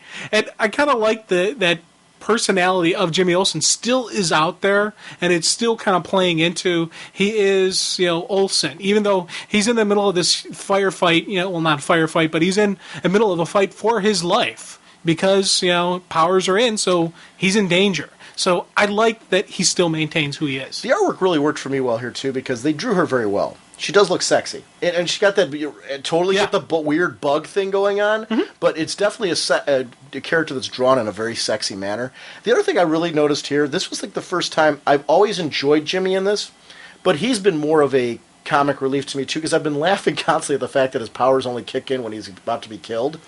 But here, when I was reading this whole segment, I was thinking to myself, I'm like, I would love another Superman's Friend Jimmy Olsen series coming out of this, utilizing this type of stuff. Mm-hmm. Where his powers kick in every so often, and we never know what kind of mix is going to come up. Because he looked really cool here. I liked this. Here's the thing. I am enjoying it, and as Countdown goes further, I am enjoying the story arcs of Jimmy, and I'm liking reading it. I'm no longer of the school, Jimmy Olsen must die. Mm-hmm. I want to see him die, but I don't know if it's a ongoing series I'd want to see.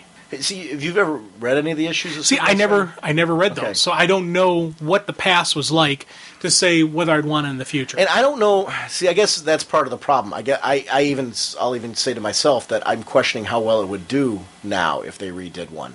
Because it was definitely something that you want to keep a little out of continuity, if that makes sense. Like, you want him to have his own adventures, which you could easily do. But that is kind of the fun with him, that it can go, because it's cool to see him in these worlds like this. He's on Apocalypse right now, and he's going through these adventures. I could see him going to a different world or a different Earth or something like that and having adventures. That would be fun to read with him. Kind of like what Booster Gold is right now. If that makes sense. If they did a new Jimmy series, I would like it to be something a little more like that, but a little bit more reality-based, because it's fun to see these wacky things happen to him in more reality-based situations. But you can occasionally go to that outer space world. Reading this and reading the stuff that Grant Morrison's doing with Jimmy and All-Star Superman, it kind of makes me long for another fantastic book with Jimmy. And when I say fantastic, I mean, where it's kind of magical and weird and unusual and things kind of pop up. I would enjoy reading something like that.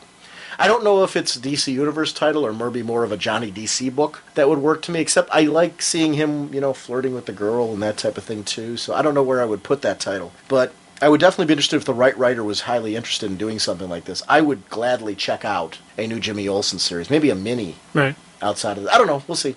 As the two of them are throwing down, Jimmy's trying to calm her down, snap her out of it and whatnot, and a mother box pings, which snaps her out of her trace. So once again, add another freaky power that Jimmy Olsen has. He's got a mother box inside him, which, to me, when I saw that, I figured, okay, that's the little voice inside Jimmy Olsen's head that's been guiding him throughout all of this stuff.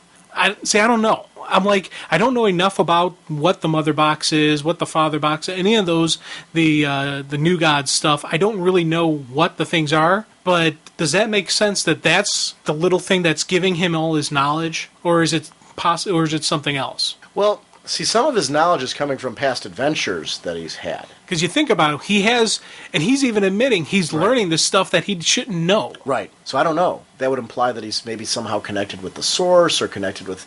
It's interesting. It's Yeah. I'm with you. I'm saying you're kind of like wondering the same thing I am. The mother box was definitely a surprise for me because I'm like, where did that come from? I like it though. Yeah. Because it added like another. I'm like, all right, this is a interesting twist with him. Scott Free in the New Gods book, the omnibuses.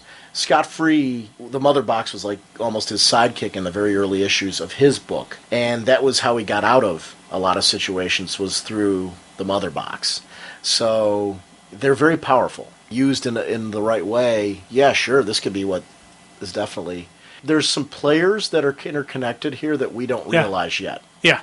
And that's part of the mystery I'm still enjoying. You know, like we keep getting more and more tidbits fed to us.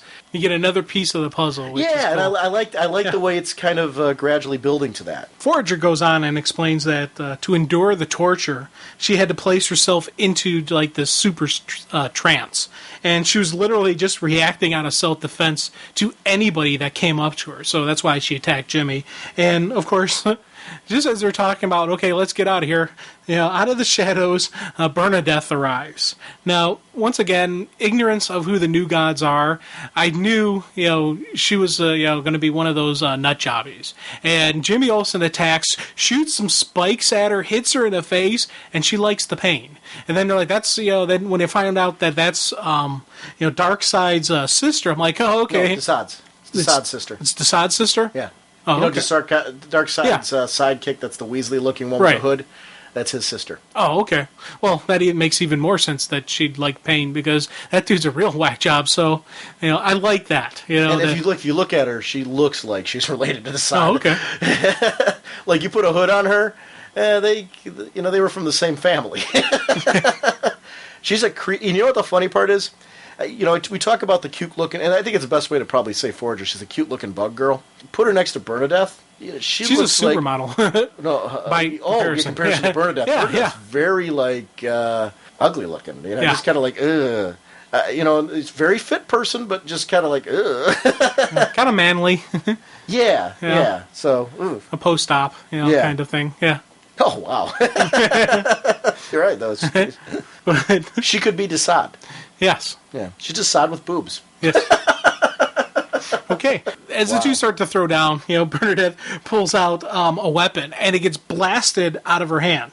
She immediately begins to beg for forgiveness from Darkseid because figuring that's who is Jimmy's guardian and protector. She's like, I didn't know, Master, yada, yada, yada, all that kind of stuff. Right then, Forager recognizes a pattern in Jimmy's eyes, and the two of them, boom, out of Apocalypse. After, they leave, we see that it wasn't Darkseid protecting Jimmy this past time, and probably, maybe even throughout this whole thing. But it's the new god Slayer. Well, no. Darkseid, though, has been, because orders were handed down, remember, in earlier issues of Countdown, from Darkseid, not to kill Jimmy. Well, no, but they were handed down to the general from Darkseid. Okay, we're certain of that? Because I was wondering if... No, remember the general said he got orders direct from Darkseid. Oh, okay. I think you're interconnecting two different events here. What happened was Jimmy escaped. Yeah. She's apologizing to Darkseid, thinking that Darkseid's going to come and she's going to have to deal with his wrath, when instead, all of a sudden shows up the killer of the New Gods. See, I took it that the killer of the New Gods is the one that blasted it out of her hand, and it wasn't even Darkseid this time. Oh, that's possible. That's how I read that. Mm-hmm. That Darkseid never intervened this time. Right. Unless, that's interesting. Yeah, see, it could go either way. And to be honest, I'd be cool with either way, where Darkseid does it, then the new god Slayer shows up and kills her. Which, for me, that was a cool thing, where you see the new god, and you see this is a big name die. So let me ask you this, then. Yeah. Are you taking that whoever's killing the new gods is connected to Jimmy, then? Is that who's feeding Jimmy instructions? Possibly. It could be the... I don't know. See, that's the thing. I'm like, if... I don't know. I guess I'm not saying that the whole connection. I don't know. Or what we could have is the person who's feeding Jimmy is also connected with the new god Slayer. Okay. It's not the same. The new god Slayer isn't feeding the info to Jimmy. There's another party out there that we haven't seen yet. Well, How far are you into Death of the New Gods? I think I through 5. Issue 6 just came out. Did you? Right. I haven't read Did you read that one. 5 and 6? I read 5, but Okay. not 6. Okay. So then you've seen enough of... See, I don't want to say too much here because it'll give away events in there. I will say this. What I like about this particular thing is it actually puts everyone in the same playing field where we're at right now on Death of the New Gods. So for people who aren't reading it, you basically understand what's going on in Death of the New Gods. There is a killer who's killing the New Gods. Both sides of the fence, whether they're with Darkseid or whether they're with the New Gods. The mystery is right now who is the killer. And that's the events that have been building in the first 6 issues of Death of the New Gods. I'm guessing as it's revealed in Death of the New Gods, it's also going to be revealed in Countdown who the killer is. Yeah, and I think it also gets revealed in the DCU as well. Probably. Well, I mean, there's a title, I think, in the DCU that reveals it. Or maybe gives a big clue. I'm going to not say anything else because I read 6. And okay. It's just as... I will say this. It's one of the things, I go back to what I've said before. The nice part about the way these Countdown tie-ins are working out, little tidbits like this, like these moments with Jimmy on Apocalypse, is telling everyone the information they need to know about Death of the New Gods in little segments. If you're not able to read that event, they're involving you enough in everything you need to know that we've seen enough New Gods die in Countdown to know that there's a killer killing New Gods on both sides. Because we've seen both good guys and bad guys die within Countdown.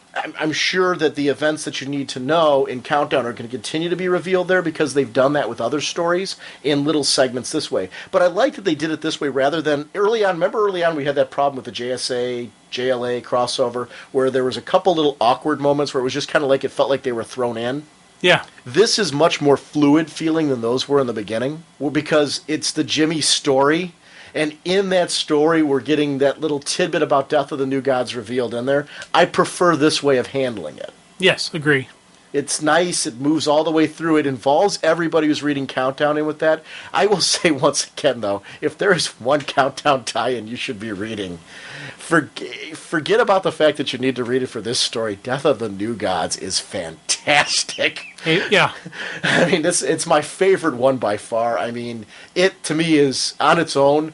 I hope it's released in a hardcover because I am going to buy it. So I'm saying it right now. You've got a sale. Yeah, and it was funny because before I was saying Lord Havoc was my favorite. I really was digging that. Uh-huh.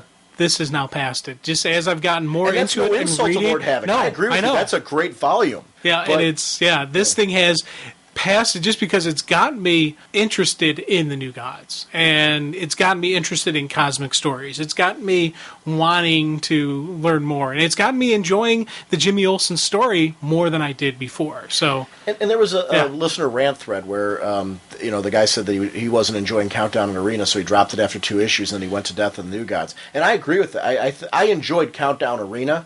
I thought it was a good read. I liked how they tied it into the website where you got to vote, and that's what that vehicle was all about. Each issue was about a different voting chance that you had, and I liked the clever ways that with each different particular battle, they were unique, and unique to the character type that was in the battle. But as far as comparing it to Death of the New Gods, it's no insult to Countdown Arena. It's more of a compliment to just how great Death of the New Gods is. It's a series that's just blowing me away. Every single issue. And the pacing on it's fantastic. There's not a wasted moment, and the art is gorgeous. Mm-hmm. So, Jimmy in Central Park? Yeah, Jimmy or Centennial Park, I should say. Yeah, Jimmy and Forager arrive in Centennial Park in Metropolis, and the pattern that Forager saw was the actual source. Mm-hmm. So Jimmy's got the source flowing through him now, and Jimmy starts to wonder if he's turning into a new god, and Forager says, no, you're turning into something unique.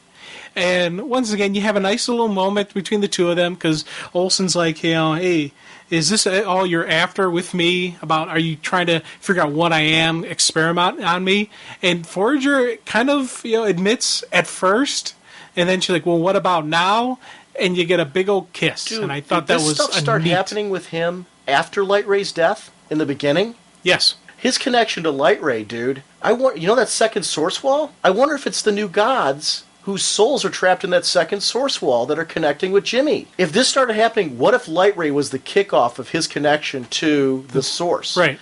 He's not connecting to the main source wall. What if he's connecting to the secondary source wall? Okay. What if Jimmy Olsen is the secondary source wall? He is the wall. That's cool. That's But, I mean, there's a lot going on Yeah. here. And again, part of me thinks maybe it's the main source that's reaching out and connecting to Jimmy as well.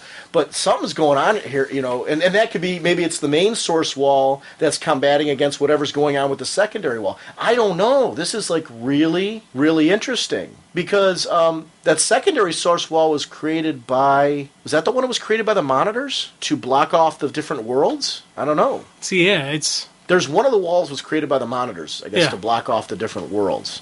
This is interesting. That might have been the main source wall that does that, though. I don't know. This is I'm loving this because he's connected to something there. yeah, he's got the mojo flowing through him, and it's one of those things where as each thing, it's revealing more and more. So you gotta. I got to reread those issues Yeah. of Death of the New Gods again because they just in issue 6, and this isn't spoiling anything, but in issue 6 they do talk about the two source walls. And one of them was created by the monitors to separate the Earths, which we know that from Countdown, that was how they traveled through the source wall, and that there were only certain ways for people to do that. I forget, but it's issue 6 in Death of the New Gods, they actually explain that, so, and that's not spoiling anything about the events of the issue. That was more of an aside in the issue, but that's interesting. I really like this. The Scarecrow follow-up, dude. I loved Kelly Jones when he was an artist on Batman, and some of the best stuff he did was the supernatural stuff, where it was like the Scarecrow and things got, I really like his version of the Scarecrow because he looks a little gangly, but he looks sufficiently creepy. Yeah, and he's supposed to be, and it's definitely, that was a neat looking couple pages there. Yeah, I like his art a great deal. So it's anybody who's like looking forward to. I like these origin backups, just the same way I liked them in 52. They're nice little asides. There's some that I like more than the others, and it's usually the art that draws me in. But I think it is good for newer readers because a lot of newer readers are reading on Countdown to Final Crisis who maybe were Marvel fans previously who are just jumping on board now, and I think it's good for them. I think, have mentioned a couple of times that you learn some really new things about characters. So. Yeah, it's weird. It's as the thing is going on, especially when this first began, I was like, I like these little things. Like, oh, okay, that's kind of neat. As it's going on, there is a part of me that's saying, okay, yeah, it was neat. Why don't we take those 2 pages and add extra story into it instead of having this? And I'm not at the point where I'm saying I don't like it, so I don't want anyone to think I'm saying I don't like it, because I still enjoy reading them, and I'm like, okay, that's kind of neat, just seeing either a refreshment of who the character is, or, as you said, sometimes they got some really cool artwork, yeah. but there are times when I'm wondering, like, the final 5, are they going to continue doing this, or are they going to do what they did, like similar to 52, where there was like a complete backup story? Yeah, or so, I don't know. It's like... Was that in 52 that they did that, or was it in Countdown in the beginning that they had the Monitor story? Where was that at? Getting confused on where that was. I know. One of them, either 52 or Countdown, I forget which, they had that Origin of the Monitors story where it took you through the history of the multiverse. Yeah. Oh, that had to have been in Countdown. That was because we didn't realize the multiverse still existed until Right. the end of 52. They would not have done that in 52. That was in the beginning of Countdown. Yeah. I liked that kind of backup. Well, see, like, when I say, like, the final 5, I mean, like, Countdown 5, 4, 3, 2, 1. Wondering, if they have a backup story. Yeah, backup story, or even not have it and just take those 2 extra pages for those titles. For the actual story. For those things, yeah. I don't know. See, I don't know. It's part of me would like to see that, but if they didn't do that, I probably wouldn't complain about it. Yeah. I've enjoyed them. I think part of the problem is I know these characters very well. There's been a couple of them in here where I learned something new about how this character is being viewed in this continuity. I think they're well-written pieces that I think have had nice art. They've made some good choices of connecting artists that are traditionally known on some level with the character. So I've really appreciated that because they've kind of connected you to it. But I agree with you in the sense that what you were saying as far as there were 2 pages that if they put something else there, I wouldn't have minded. But I don't think those pages are there for me. I really don't. I think they're there for newer readers that are in there. Except I think you have... Yeah, you're more in that category than I am. So, I don't know. It's not a dislike for it, but I'm just wondering. I don't know. I don't. It's weird because I can't say that I wish they didn't have them, but on the other hand, I'm like, hey, I wonder if they did this instead. It's. And I'm not against. I'm more in line with like the original backup story. I guess that's why I was so adamant about not wanting some of the minis in there because I wouldn't want those chopped up in that way. But I did like the Origin of the Multiverse story arc that was backing it up in the beginning. I thought that was very well done, and I really enjoyed that. So I like that kind of stuff. That was more something, even though that was going over events that I knew previously, I liked the continued storytelling between those little threads in the back. Mm-hmm. So it would have been interesting maybe to find a way to introduce some of these characters through a little story arc or something that went in the back as a miniseries.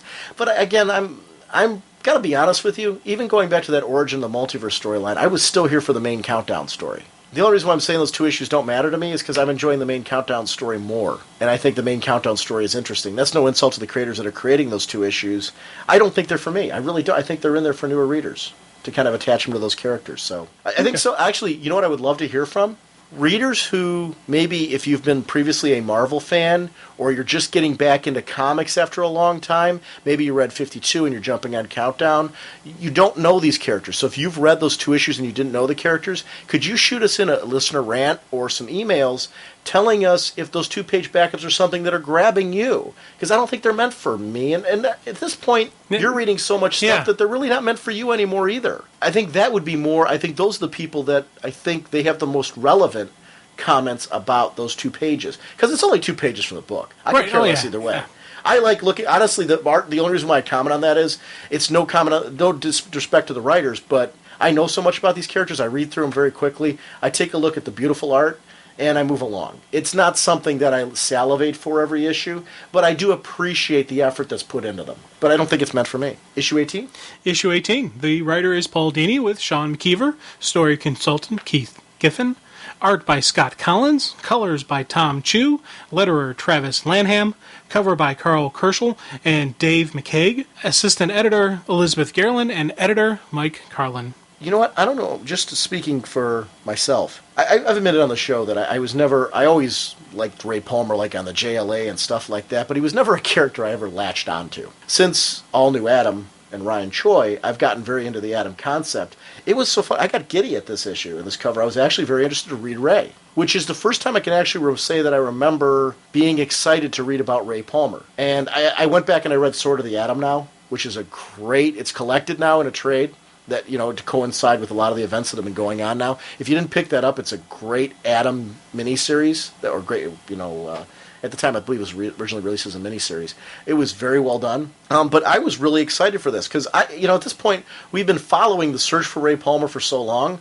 I want to know, what's this dude been up to? Where is he at? And this was really a cool, kind of a recap of what happened to this poor guy. And you don't want to be Ray Palmer. I feel bad for the guy a little bit, because he has been through, some negative stuff, we'll say, in his life. And the issue opens up with 2 years ago, as we see Jean Laurie is being taken away after killing Sue Dibney. Mm-hmm. Ray is reliving the day and how, reliving the day how he had to admit not only that she was a murderer, that she murdered Sue, but she did it so that she could get back with him. Right. So here is, the wife of his good friend is murdered because his ex wants to get back with him. And, it, as much as it killed him to commit her to Arkham, it was the guilt of what she did that actually kind of was worse for him, and he had to escape from that life. And his connection to what she did. Right, yeah. He didn't cause it or anything, but it was over him. And not only was it over him, it was also his technology that killed her. Right. Because she used the shrink technology to go through the phone line and walk on, Sue's brain and all that type of stuff that actually killed her. So you think about it, there's guilt over she did it to get back with Ray. She did it with Ray's technology, and there was nothing he could do to stop it. And you got to think about a hero having someone you care about die, and not only could you not prevent it, but it's because of you. That had to just that really tore him apart. And you're seeing that in these next couple issues going on with him. This particular issue had art by Scott Collins, yeah, who had a really nice run on The Flash. I really enjoyed his art there. It really worked so well in this issue with everything that was going on with it. I wanted to comment on that because it was an artist I really enjoyed on The Flash, so it was nice to see him here doing this particular art. So, okay. Sorry. Okay, and these flashback sequences turn out to be nightmares that Ray is having while he's on Earth 51. He's married to Jean, who's not a psycho killer here, and things are looking pretty good for Ray there. He tries to push the thoughts out, but and say they're just nightmares, just trying to push it and get beyond it. But it turns out, as he starts really thinking about it, it wasn't just all the nasty stuff that happened with Jean and Sue, etc. There was also problems he had with the whole what the nature of the heroes were doing. With the mind wipe, with Wonder Woman killing, with everything that was also kind of plaguing Ray, and that's part of the thing that was the final breakdown of Ray Palmer. Admittedly, he's also in a big trap here. Because here becomes the big problem. He's with Jean in this Earth, which is a constant reminder of what happened with Jean on the other Earth. Now, here he's looking at it as a second chance to get things right, to make the life right with Jean, to do the right thing this time around. And I can understand and respect that, and I think it's cool. And I totally get what he's doing, because this is a love of your life, and your Earth, it just didn't work out with. Yeah. Now you're on another perfect Earth with a chance to make that work right, but you're constantly being reminded by being with her every night of the one from the other Earth who it didn't work out with. So it's almost like he's trapping himself in this ongoing trauma, if that makes sense. Yeah. Like these nightmares are coming from that. Yeah. Oh, you notice my little metal... Yeah, I noticed those. Those look really nice. Yeah, my buddy Chris Kendall, I got to give him a shout-out. He gave me for Christmas two little metal... He gave me a metal Batman and a metal Superman. They're like wall plates, decoration, and they look really cool. Yeah, they look like those old, metal... Yeah. Just signs. How do you describe it? Metal signs. Metal signs. That's exactly what they are. They're really cool because they have a major retro look to them. Down to the fact that they look like almost a little bit like faded pages from a comic or something. And it's definitely classic artwork and all that. I couldn't wait. I put them up today, as a matter of fact. I had a snow day today again. And, it's funny. One of the major things. Did I go out and shovel? No. I nailed up metal wall hangings of two superheroes. You all right? Well, hold on. You look like you hurt yourself there. Our first sneeze. It's our first podcasting sneeze injury. Well, okay, here's a funny story, and I don't know if you're going to keep it on the show or not, but you probably will, because I'm in pain right now. I love that I'm laughing at your pain, too. Well, and it's making me laugh, which hurts more. Okay. The other day, I had a little accident at my house. I was walking on... Hold on. I was walking on the stairs. I slipped. I fell. I landed on my butt, and then I bump down the final flights of the stairs. So there's like 3 or 4 stairs that I basically slid down, and I ended up just crashing and just laying on the ground for a good 15 minutes or so, just wallowing in pain. And my back is still hurting from the spill I took. And so whenever I sneeze or I cough or something like that, the spasm hurts my back over again. And I've had this a couple of times happen to me, and so I need a minute to recover here. You're number one, my friend. You're number one.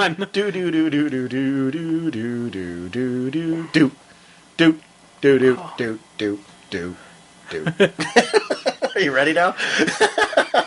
Yeah.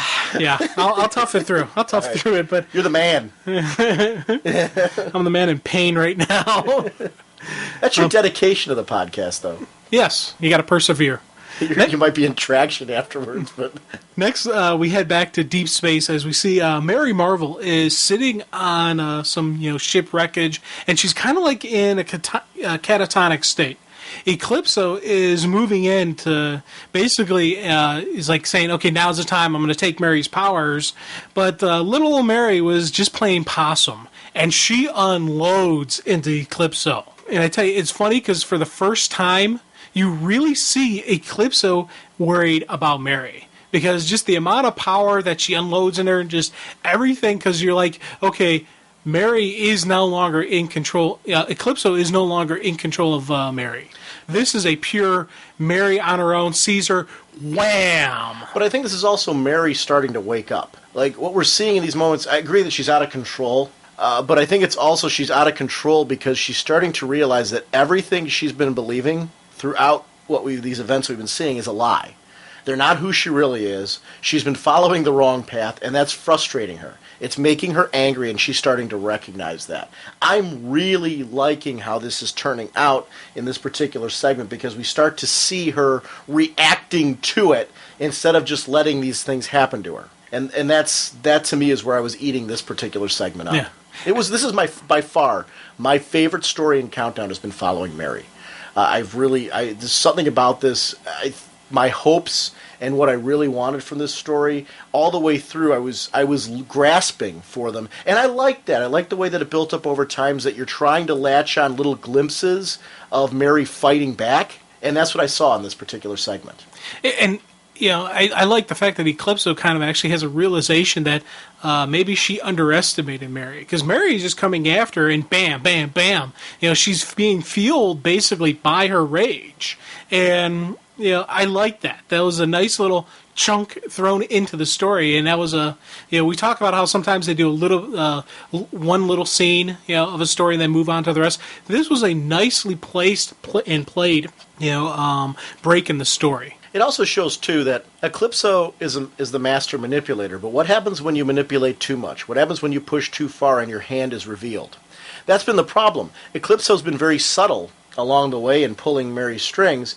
Then all of a sudden she tipped her hat. She went just a little bit too far. Mary got a glimpse of it. Now Mary's fully wide awake to what Eclipso was doing. There's hell to pay. I liked that. I liked that reaction and that anger to realizing that, hey, you've been playing me. Back on Earth 51, Ray is visiting a psychiatrist, Zatanna, about his dreams. Ray initially is talking to her about maybe it's post-traumatic stress disorder, which Z kind of questions, because saying, hey, what do you got to be traumatized over? It's been 5 years since everybody's suited up, which was an interesting thing for me, because one, it shows that Ray isn't telling everybody that he's not Ray from that Earth. No one, it's obviously, Ray's keeping that little secret to himself. So, and to be honest, the post-traumatic stress disorder is sort of what he's dealing with. It's, distress disorder. There's probably a lot of guilt he's dealing with. And if he could be truly honest with his psychiatrist, they could probably work through it, and he would actually be at peace in this world, in this perfect world. But he's got to keep that little secret, and that's adding to his problems. Yeah, because he can never be totally honest with his wife. Yeah. Really, it worked out so well for this segment with me. First of all, I like the fact that Zatanna was a little bit bigger. She'd put on some weight. Yeah. It showed that this isn't a world where she has to fight anymore. So she's now taking on a new life, and she's living it up, and she's enjoying it. She looks like a happy person, which is different than the Zatanna in our world, who right now is just getting over the guilt of the mind wiping and the way that her friends were looking at her for a while. We're seeing that our Zatanna kind of get back to being the hero that she used to be, and I've liked her journey in our world, but I like the contrast to that, and the bits with Dr. Quinzel, our Harley Quinn, where she comes out and she's a little preggers. Yeah. It's great to see that in this world, characters that were used to being a little bit off, a little on the other side of the community, in this case, Harley Quinn is, obviously she's married or she's not criminally insane. Whatever, right? Whatever. So she's actually turned out well, and it's interesting because one of the things that Ray is saying, how he's like, yeah, it's a good thing we stopped when we were on top of her game, because we might have ended up dead or like Bruce. Right. And that was like, okay, what happened to Batman? What's going on? Right. I liked the way this issue, because they've done this real well lately, where they recognize the need to take a certain issue and really spotlight a certain storyline. And this storyline needed to spotlight it here, because flesh out Earth 51 for us, because again, you were saying it on the last issue with issue 19, this is the perfect world. They're hammering it home here, which is so important with where this arc goes. Yeah. That you really needed to make us believe that, like, hey, this is what would happen if these heroes won. Now, one of the things I kind of wonder about with Ray, especially when he's sitting there, whenever you get somebody who's really trying to convince someone of something, like, oh, yeah, that's really glad we quit, and it's like you can tell in their voice there's that doubt in their mind. Now, the other thing, I'm thinking is how much of Ray's guilt is over the actions that occurred or his reaction to them. Because you take a look at what he technically did, he had all these nasty things happen to him. He ran from them. Now, this is a hero. This is someone who has, in the past, risked his life for the universe. And his reaction wasn't to confront, wasn't to help Jean in Arkham get her through this, help Ralph through his grief, help out the hero community saying, no, this is not how you act, we're heroes. Yeah. His reaction was to duck in, to shrink down, head to the Palmerverse, and run and find a perfect Earth. Well, how much of his guilt and all that is stemming from that? He brought the killer to justice, though. But you got to remember that. Jean was brought to justice. So he did do that. Yeah, but there was still more going on. But he didn't know. He left then. So he didn't know what went on afterwards. He doesn't know about Jean as Eclipso. He left our world and went and traveled the multiverse. So he doesn't know what Jean has become in Eclipso. Right. He's assuming she's safely tucked away at Arkham because that's his recurring dream that he's having. So I guess he looked at it as, I did the hard part. I put my wife away. With Ralph, your wife went and killed Ralph's wife over you. Do you feel like you would be helping him being there or a constant reminder? Bringing up the anger? I don't know in that case. And I actually liked the human factor of that storyline. What you were seeing in that sequence, I may have read it differently than you. And I'm not saying you're right or it's not an issue of right or wrong. I actually liking having this conversation with you because you read that differently than I did. I took the way that he was reacting to Z when he was saying, yeah, aren't you glad that we retired and all that, was more like him trying to make himself a part of all that because he wasn't actually there for it. He arrived after the fact. Mm-hmm. So it's kind of like that person who's trying to stumble into a role that they weren't actually there for. And it was good to see, in my eyes, it was good to see that he wasn't quite comfortable lying and fitting into this world because he can never be truthful about what is really going on. So he's not really just lying to Jean. He's lying to every single person, and these are these people that he knows are his friends, but they aren't. And imagine that. I just, imagine being on a different world with all the people that you know are not really the people you know. Mm-hmm. You know it, none of them do. You're constantly going to be afraid, what happens if one of them discover it? What happens if you slip up in one conversation and people figure it out? So you're never going to be really comfortable. So he really set himself up into what sounds like the perfect situation, but is a very bad situation because you can never truly ever be honest or truly be you in that situation. So he kind of ran away into a situation where he's still running away from himself because he can never be him. It's interesting. When you said that, it kind of connected with me even further that I'm like, he's still still running. Yeah. He hasn't faced the problem yet. And on one hand, I can understand why he's doing it. And I tell you, if I was in his shoes, I could see myself doing the exact same thing.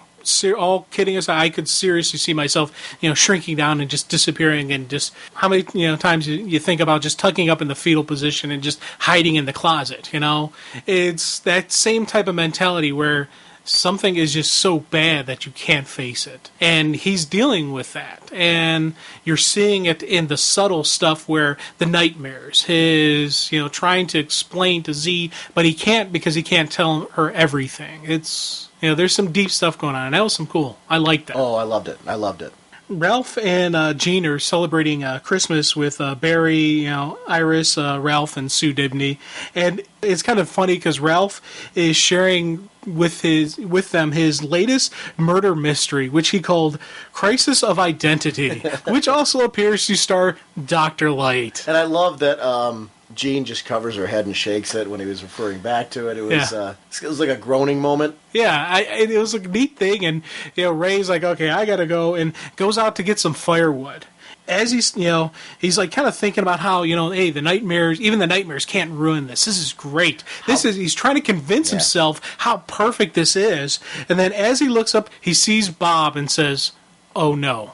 And his greatest fear has come to light. Ray returns back to the party, and this time he's kind of joined by the challengers. Ray then admits to everybody that he is not this Earth's Ray Palmer, and tells them what happened on Earth with Jean and Sue and everything. And the 52 Earths. starts going into, what's going on in the universe, how he ran away from it into the Palmerverse, and then he was kind of like jumping around until he came across the little mystic magicians that we saw in Countdown number 37. And they told Ray about the multiverse, and he started looking for his perfect Earth to call home. What else I really liked about this, though, is when he realized that other Ray was gone, yeah, that had died during this whole thing, he found an opportunity there to be useful, to actually see, and that's where the hero actually did step up, and that's where it's kind of this whole sequence kind of corrects some of that for me. Not corrects it, it adds another facet to it, that he wasn't just running away, and it's a little oversimplifying things to say that's what he was doing. He kind of stepped up here and recognized that, okay, it's this perfect Earth, I have this chance to have a good life and all that, that's great, but this guy also was onto something really, really important. I can finish his work and make a difference. Mm-hmm. So we're almost oversimplifying things and being a little too hard on him there. But that's what I liked about it, because it feels very human, the story, because there's more to it than just simple running away. There was a chance for the man to step up again, and that's what he was trying to do here.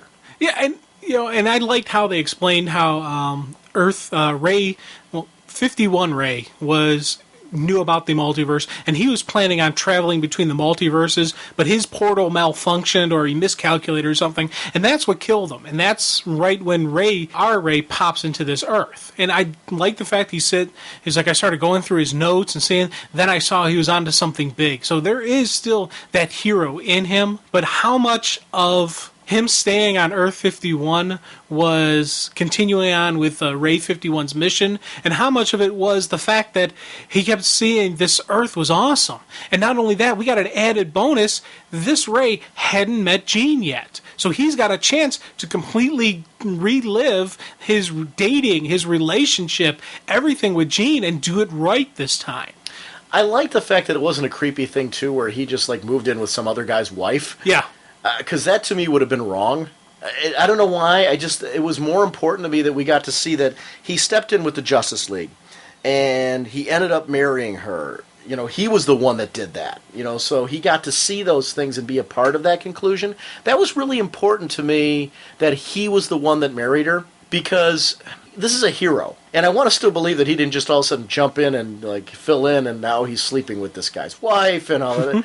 It just gets a little really creepy there, Now, one thing I am a little confused on is how much of Ray was on the Justice League? Or was it Ray 51 on the Justice League? Because it says right here, though, that one thing that hadn't changed was the existence of the Justice League. Being with them again without the tragedy of what had happened to divide the League on my Earth, I was deliriously happy. It didn't last. It turned out we were too much for the bad guys to handle. He was there for that. So he was there running missions with them for these months. Remember, we've had a couple of years now of time. We've had 2 years, right, probably. So in the 2 years, he got together with the Justice League, probably at their tail end, because he said it didn't last long. He basically was there at the conclusion when they disbanded and married Jean. Now here's my confusion. Earlier when he's talking to Z is saying they were retired for 5 years. Interesting. I could have sworn it was when it was Z and not, but it may have even been the previous issue when they're talking about, the President Liberty Bell and stuff like that. No. Here's what it says. Okay. We suited up to make the world a better place. 5 fun-filled years, and then presto, mission accomplished, So it was 5 years they were together as the League. You read that wrong. Oh, okay. So he said 5 fun-filled years, and then presto, mission accomplished. So that would imply that it was 5 years as the Justice League, not 5 years retired. Oh, okay, cool. Because I was why didn't I remember that way? So no, he came in at what would be the tail end of the Justice League. So no, timeline-wise, it works. I'm glad you said that, though. Okay, yeah. It's a good point of clarification. Groovy. And I like Jean's reaction throughout this. She's obviously freaking out about, just hearing Ray tell about the death of Sue, how she murdered Sue, how he's not from this earth. She has this natural, kind of reaction to it. And even, Ralph's initial reaction to it. He's like, hey, what's going on here? Because Ralph is the detective. He is always looking for that mystery. And now here he's finding out that this guy who he thought was his best friend, Ray, really is from another universe. So what's going on here? Who is this guy? Except the one thing I liked about it, too, is you go back, he's the one that met Jean for the first time. I did like the fact that this technically was his Jean. It's a different Jean, but their whole relationship really was, except he never truly was able to reveal to her who he really was. So it's an interesting little dilemma, to find out that you married somebody but you never really knew their whole story. And in many ways it's tragic because it's like he's losing her again, or she lost him. Now, as all these people they're like questioning what's going on here, Donna, actually jumps in and she starts trying to get to Ray, find out what is this great disaster, and it looks like things are about to get really, confusing. Bob steps in with the "oh my god" moment of countdown. Mm-hmm. Bob confirms everything that Ray has said is true. And when Ray even asks him, "Who are you?" Bob says, "I am a monitor. My sole purpose is to become aware of and eliminate multiverse anomalies. Ray Palmer, who is not of this earth, consider yourself eliminated." What a swerve. Dude, first thought I'm thinking, okay, this isn't really Bob, it's Midge. Mm-hmm. How did they make the switch? Where did they make the switch? What's going on here? Maybe Midge, took over Bob's mind or something. I'm like, this couldn't have all been about, eliminating Ray Palmer. Bob has to be one of the good guys. I loved that swerve. It's funny, when we talk about those last 2-page segments with the origins, I really, really enjoyed Howard Porter's art on this Dr. Light segment. And it was one of those, it was really, really gorgeous. So it was one of those segments, you're giving me a thumbs up here. You had the same experience? I had notes on it, and it was funny. As I said last issue, I was like, oh man, I was like having an issue. That right there, that one was like, wow. Because the art contrast was just so dramatically different than what we were seeing. It had like a gruesome, subdued, style and feeling to it that it was very fitting considering how serious of a topic and how nasty what happened was. It put it in such a nice perspective that you actually, after reading it, even if you didn't know the whole story, you would still put it down and say, whoa, wow. Yeah, and it was one of those, so I mean, I don't want to make it sound like I was insulting anyway, those last 2 pages. It's just mainly, I know these characters, so I enjoyed reading them through, but I didn't really gain a lot from them because I know the characters and I know a lot of their history.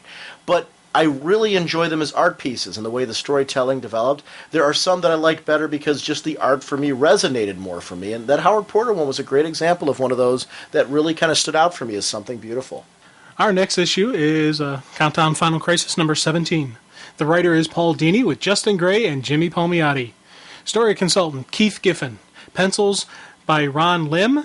Inks by Jimmy Palmiotti. Colors by Pete, P-A-N-T-A-Z-I-S.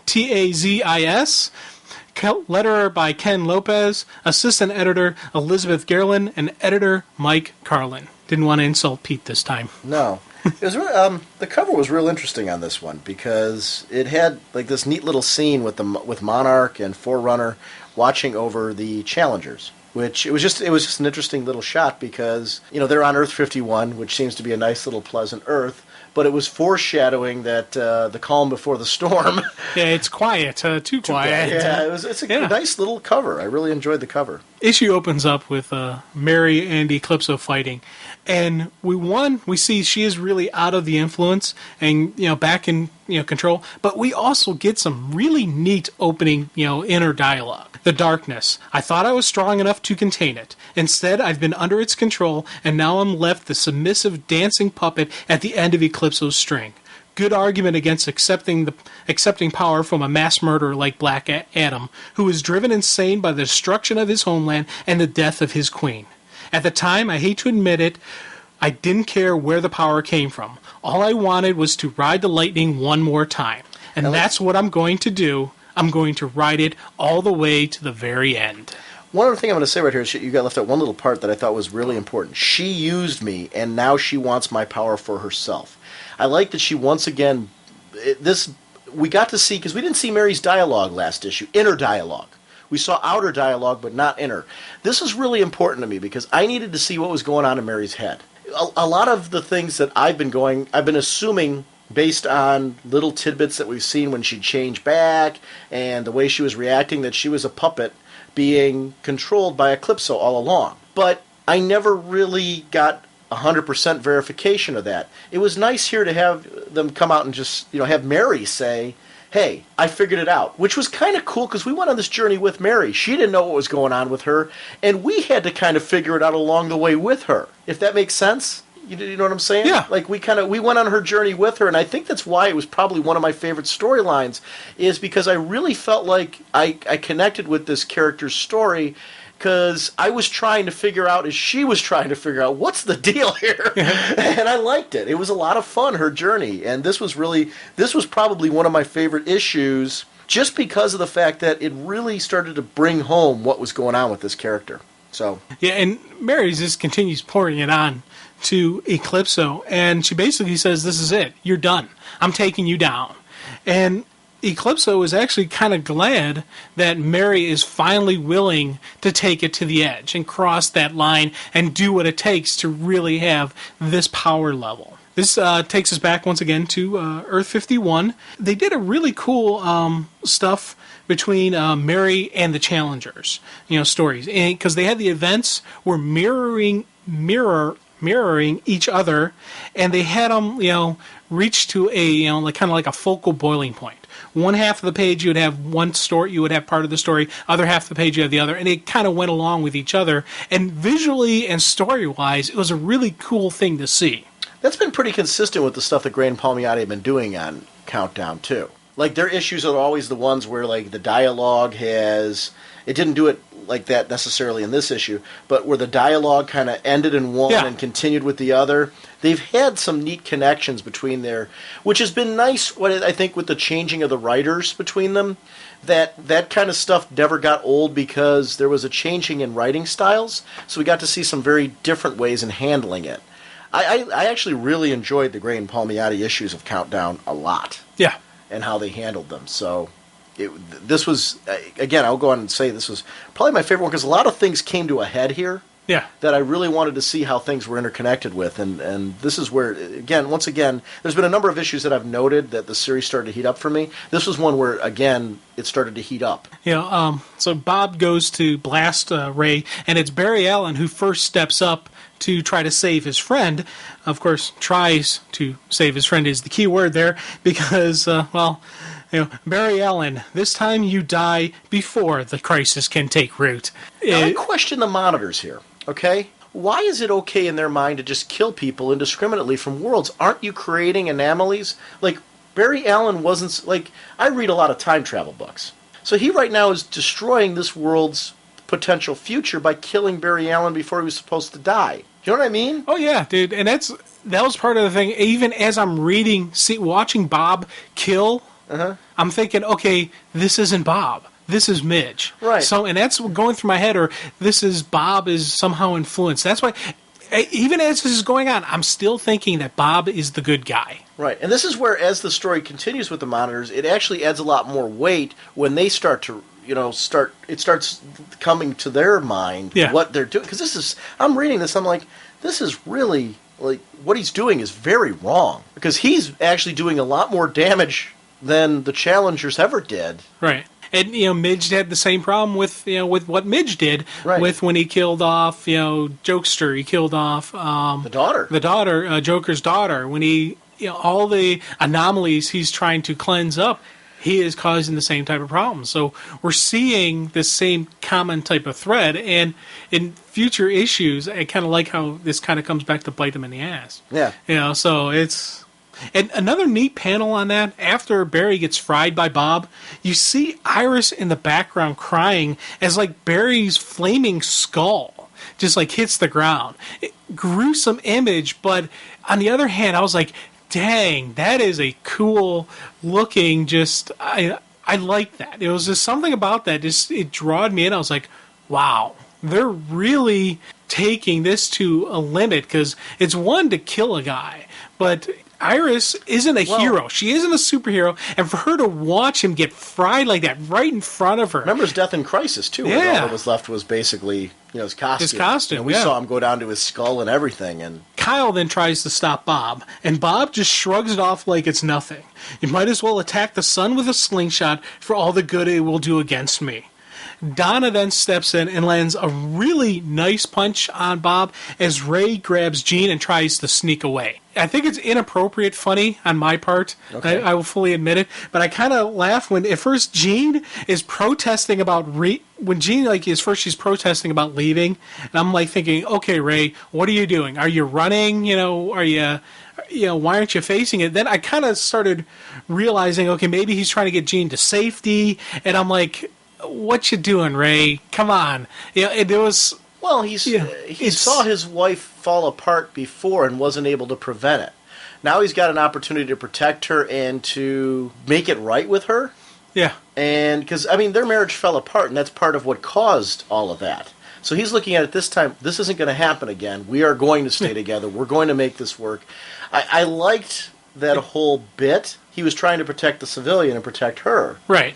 But see, part of the thing, I was like, sitting there, and Jean is protesting. She wants answers. No, I'm not just going to go away with you, Ray. Tell me what's going on. And it's something, and it's not even just girlfriends and wives. It's any significant other non-combatant in like movies and books and stuff like that. You have a hero, you have a warrior who says, run now. Or they say, stay here, don't move.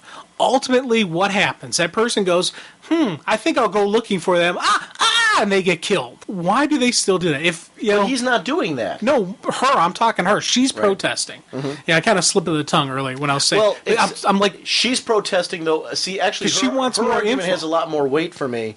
I thought I knew you, Ray. Listen to yourself. Now, let me ask you a question. You've admitted you've dated some pretty psychotic people in your time. I've dated a couple weirdos myself. There comes a point where, let's go beyond that now. The person you thought you knew has just revealed in front of everybody that they're not from your world. 4 strange people show up and are destroying and killing everybody around you. And they're after the guy, or in our case, if you're after the girl you thought you knew. Mm-hmm. Okay? Do you go with that person blindly?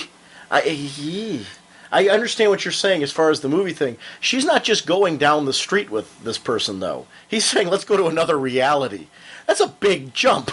You're leaving everything you know behind to go with this person. You live in the perfect world. You're going to leave the perfect world to go to some other reality with somebody that you thought you knew that you don't know anymore. Here's the opposite side of this. Okay. You have this thing that you don't know is killing people around you. Are you going to stay and have a little discussion, or are you going to run like hell? I would run like hell out of the house before I would run like hell into another reality. See, I don't know. Part of me would say either run the heck out of the house, but she's not even doing that. She wants an answer. She's like, we're not going anywhere until you talk to me. Well, she didn't say that. She did not say that, though. That's how I'm reading it. That she wanted answers right then and there. First thing she says, okay, somebody says to you, you've never traveled between realities. The person that you don't know, who could be possibly crazy from what you're learning about this person now, says, this is the exact dialogue, so just to clarify this. Trust me, we have to escape this reality. Escape this reality? I thought I knew you. Ray, listen to yourself. It won't happen again, Gene, I promise, no matter what the cost. What won't happen, Ray? Again, he's saying things and she just doesn't understand what he's saying, and she's trying to say, what are you telling me here? If I walked to you and said, Jim, we can escape this reality right now, you're going to look at me like I'm a frickin' lunatic if there's a shooter in this house. If we came up to this office room right now, there's no way to get out of this room, and I said to you, Jim, come on, let's go up to my office, we're going to escape this reality. You're going to think I'm a nut job. You're going to think I'm a nut job. Here's the thing. Especially if you found out that I'm not the person that I said I was. So everything you believed about me, right? If I found out you were I'm telling you now. Now wait a minute. You're also going under the assumption that she believed all the stuff that he said. I just got done telling you, hey, I'm the Sean from one of the other 52 worlds. So you haven't had time to digest yet that this is fact or fiction. Now all of a sudden I'm telling you, hey, guess what? Like I told you, wink, wink, I came from another reality. You can leave with me. Would you believe that? I would actually have more issues. She said, okie dokie, let's go through this little escape of reality that you're talking about and doing that. I guess I don't. Here's the other side of it. Okay. Terminator. Okay. Kyle, yeah, John Reese goes up to Sarah Connor. Come with me if you want to live. She goes with him. Why? Because the Terminator is killing people. Right. This guy isn't. She's But gone she with... didn't go with him and leave to another reality. She left with him in a car and drove away. They were in the same world. At which point in time you could leave that car at some point and go to a payphone and call a friend. It is. I mean, I see your point on that.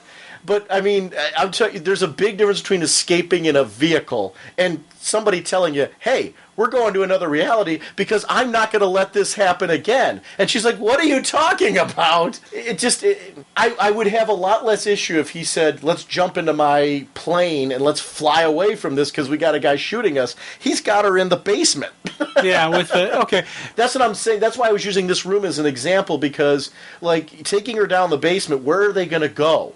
They're in the basement. That's the last place. If I got a guy tearing apart my house and, burning people down to their skulls, the last place I would go is the basement. I would go out the back door. I would go out the front window. I would go, you know what I'm saying? I want out of the house in a car like totally using your Terminator analogy. I'm going with Kyle Reese in the Terminator. Let's get in the vehicle and get out of here. Okay? That's what I would want. I would have a lot more faith in her just saying yes to it if it was that type of situation. Right. The basement, you're trapped. Yeah. Because your average basement has very small windows that, like, if you're lucky, you can squeeze through. You know what I mean? Yeah. I understand. And I don't know, I guess I'm looking... Okay. See, hold on. Okay. I was thinking more in terms of, like, the Terminator, Sarah Connor, run away from the... But I can understand what you're saying with... He's not just driving off and running away. It's going into another dimension. I can see her hesitation and keep in mind that I can understand it. She met this Ray post, towards at the earliest, and I guess from the way the story was written, I took it that she met Ray after the Justice League or towards the end of the Justice League tenure. No, I took it that I don't think she went on adventures with him like Archie did. I kind of took it not on adventures, but that's what I'm saying though. Like Jean Loring in our universe went on adventures with Ray. So I mean, totally giving what you're saying. Okay, she met him while he was still with the Justice League, but it was still at the tail end of that, so she probably didn't go on solo adventures with him. At least we didn't see any on camera. Probably not. Okay, so here we got Ray opening up this way to get to another reality. To me, she hasn't had experience with that. It's a lot to grasp in one sitting. It just kind of worked for me. I don't know. I'm not saying it has to work for you either. I'm just presenting the other side of the argument. I liked your Terminator analogy a great deal because I'm with you. I guess that's more of where if she said okie dokie, I would have been okay with it if it was a Terminator type of thing. All right, so Donna Troy comes through the basement and then we go on to... as the, and Donna crashed through, and Ray's like, come on, Jane. And we head back to Mary Marvel and Eclipso. And it's kind of interesting because this was another one of those segues where, because, Ray's like, Jean, if you don't come with me, we could. And then Mary finishes it up with, Eclipso finishes it up with, die, Mary Marvel. So we could die. It was a nice, once again, it's a flow through going through with these two stories. Those are the trademark Gray and Palmiotti countdown issues that do that. I also like the fact that we're dealing with two Jean Lorings. We're dealing with the Jean Loring in 51, and we're dealing with the Jean Loring in Eclipso from ours. And I like that association, how everything is coming to head with both of those characters. And I'm totally agreeing with you. What I'm saying is the trademark Gray and Palmiotti countdown writing style that we've seen through these particular issues is working very well in this trade-off that you're mentioning. So I'm agreeing with you. Yeah. I'm just saying that their writing style that's been trademarked throughout this thing has been great in this. And I love that their fight is taking them to Themyscira. Yeah, and I like the fact they didn't say initially that it was Themyscira. They gave you little clues because you see the one Amazonian soldier with the helmet, and you see the art structure. And if you're paying attention, you'd figure out, hey, that's Themyscira. Later on, you learn it's 100% true, but I like the fact that they gave you a little teaser to it. Which actually brings them to a head, too, because these two particular characters were in that teaser poster with Granny Goodness. Yeah. And it just shows how all this is interconnecting. I really liked it. Yeah. And other cool thing is, as Mary and Eclipso are fighting, Mary tells Eclipso that she knows what she did to Sue Dibney, and it's time for Jean Loring to pay for those unconscionable acts. And I like the fact that she's referring to Eclipso as, once again, as Jean Loring. Jean Loring never, you say she was brought to justice, but really, she actually pay for her crimes? She was locked up in Arkham, but then she never really dealt with being guilty of murder. It's time for justice, and I like that. I agree with you in how this issue started interconnecting, because we see in the next couple pages too. Yeah, they do that split page thing where on one corner you're seeing Bob corners Ray and Jean, just as Mary traps Eclipso, Jean Loring, in like a tornado type vortex. It's cool visual action of they're both using like a tornado type thing. Bob generates the one, Mary generates the other one. Just as Bob tells Ray that there's nowhere to run, Mary is telling Jean that it wasn't the gem that corrupted Jean, but the fact that she is past the point of no return and has a black heart and a poisoned soul. Bob moves in for the kill, just as Mary tells Jean that she's almost that she almost turned, but that's not her. Yeah, but she's been around long enough to know that's not her. Right. I'm stumbling on my words. Yeah, but I really like the fact that after Mary that started off in Countdown was the Mary that lost everything. She lost the powers of a god. And we talked about that in the first issue of Countdown, back in 51, where one of the things we were liking, and as we started going through, was the fact that here was this hero who had superpowers. What would you do if all of a sudden they were gone? You had that ability. You were flying. I mean, dude, imagine being able to fly. You were Mary Marvel. I mean, she had it pretty good, in the sense that her superhero career was one of those where you want to be a Mary Marvel type of character. She's a good person. That's the kind of person you strive to be. Kind of like what you get from Superman, where you're like, dun, dun, dun. Yeah. Mary Marvel had that kind of quality about her, where she's just a good person, and you would hope that people would look up to you the way that people looked up to Mary Marvel. Well, she lost all that, and it's like, who am I now? And that was the crisis that she was facing in the beginning of this, is this identity, like, who am I? I don't know who I am anymore. And she was assuming that who she was the powers. And in the end, she realized that, no, it's not the powers, it's me. I know who I am. And she doesn't want those powers anymore because those powers are tainted. Those powers allowed her to be the puppet master of Eclipso, because she took them at the wrong time, for the wrong reasons, and set herself up to be vulnerable. And that's part of it, too. She's taken some ownership to the fact that I was vulnerable during that time. I didn't know who I was. Now I know who I am, and you know what? I don't want this anymore. Not like this. And to give that up, to me, it showed more heroism at that point in time to actually clasp onto Eclipso like she did and say, you want it? You can have all of it, because I don't want it anymore. Shazam. It was just like, wow. It's funny, for as much as I like later events, this was the part for me where the Mary storyline came to a head. And I was just kind of like, wow. I don't know. That's one where I would hope I could make that same choice that she did. The what would Mary do thing back at the beginning of this. This is the part where I'm like, would I do what Mary did? I don't know. I hate to say that about myself, but if I wound up in that same position, I would like to think that, like Mary, I would come to my senses and realize that, okay, I'm really doing things wrong. I'm taking you down, Eclipso, but to actually say to the point where I took these powers at the wrong time for the wrong reason, and it set me up and left me open to be manipulated by you. I'm giving it all up now because this is not me. This is not how I want it. To me, this is the pivotal moment that sets up things that I wanted to see from this character all along. And I really, really, really liked this issue and how it played out, because it just made me respect her as a person more, and it was neat. It was because it made me think on a personal level, would I do that? And I don't know. Could you? So here's the thing. One of the things I'm wondering is, that was a heavy gamble on Mary's part to think it would do some damage to Eclipso.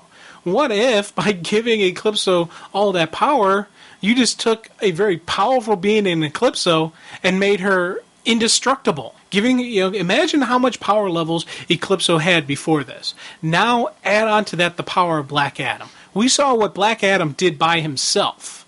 Add to the destructive power of Eclipso. Well, how much was that a good deal? Was that a smart idea to say, okay, fine, let me give it to you and not blast her? Well, she was figuring that was the only way to take her out. But as I said, and that was a heavy gamble on her part. Sure it was. I don't know but if you look at the beginning, the original dialogue, where she was saying that she was going to ride the lightning till the very end, she was realizing right from the get-go that she might not survive this. Mm-hmm. So as a hero, she decided to leap into that battle and take that chance, and she was going to do everything she could to try and stop Eclipso. And I liked that. I mean, it showed heroism that she was willing to give her life, if necessary, to try and stop this person. And you're right, she knew that it was a gamble. Yeah, see, I guess that to me she took into account what she was doing was a gamble, but it was her only option. She was going to take it because that's who she is. She's the type that would give her life for the right thing. Yeah, see, and that's a tough one to say what. Her life, and she gave the thing that she thought that she wanted the most. Yeah. When in the long run, she decided in the end that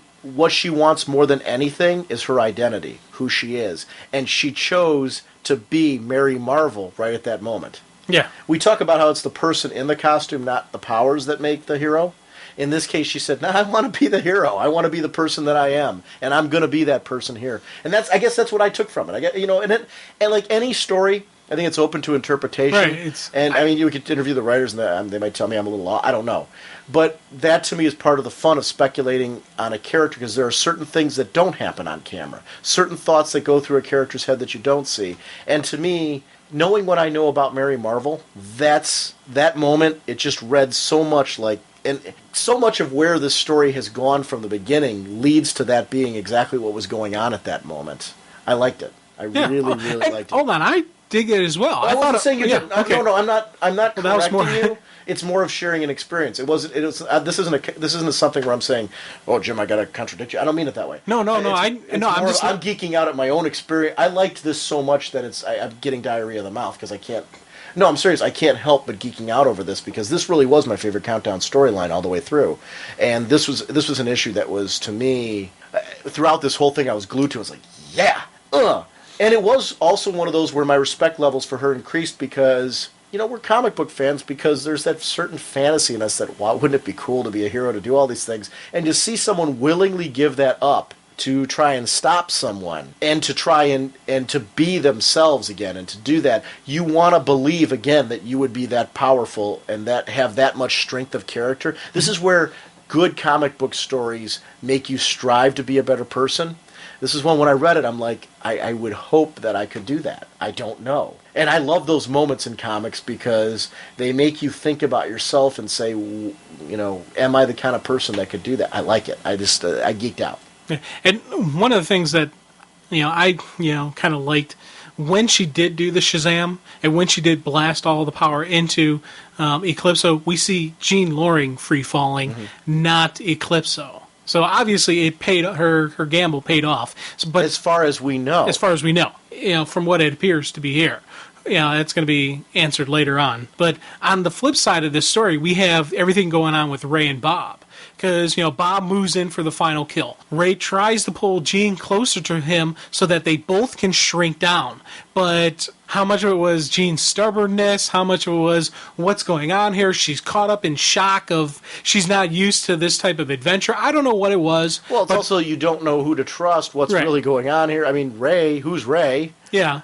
There's a lot of factors going on. And I'll take it away as less of, stupid significant other as it is a general human reaction to the unknown. You don't jump. Most normal people don't jump into the unknown both feet without thinking twice. Well, and she's thinking twice. Now, granted, thinking twice gets her killed. Because Ray's in Ralph's spot now. Yeah. And not only is he in Ralph's spot, it's, once again, more just horrific art that was just wonderful. And now, when I say horrific art, I'm not saying horrific bad. I'm saying it's a horrific scene that was done so well that I was like, wow. Because you see, Ray shrinks down as Jean gets fried. So Ray's sitting there just staring at the fried shell of his wife from his perfect Earth, and he had his chance at happiness and wonderful life just get fried in front of him. And he's just sitting there just staring, and once again, more disaster. Did Ray need... see, and the one thing I like here in the art, Ray used both hands to shrink himself down. I guess, because my question was, I was about to ask was, couldn't Ray just grab her? But it looked like he needed both hands in order to do that, so he needed her to grab him. Because look, if you look in the art, he's got 2 fingers on from the other side behind her, and then other 2 fingers on. See, I don't know how his control... his controls have to be used his hands. Right. Because we've seen that before, where people will hold his hands away and he can't hit his buttons. But I do like that we saw in the art scene both hands on there, because my first question I was thinking to myself was like, why didn't Ray grab her? But you see both sets of fingers on the belt. Yeah, like maybe one is size and then that particular matter belt. And stuff like that, or Right. who knows what it could be.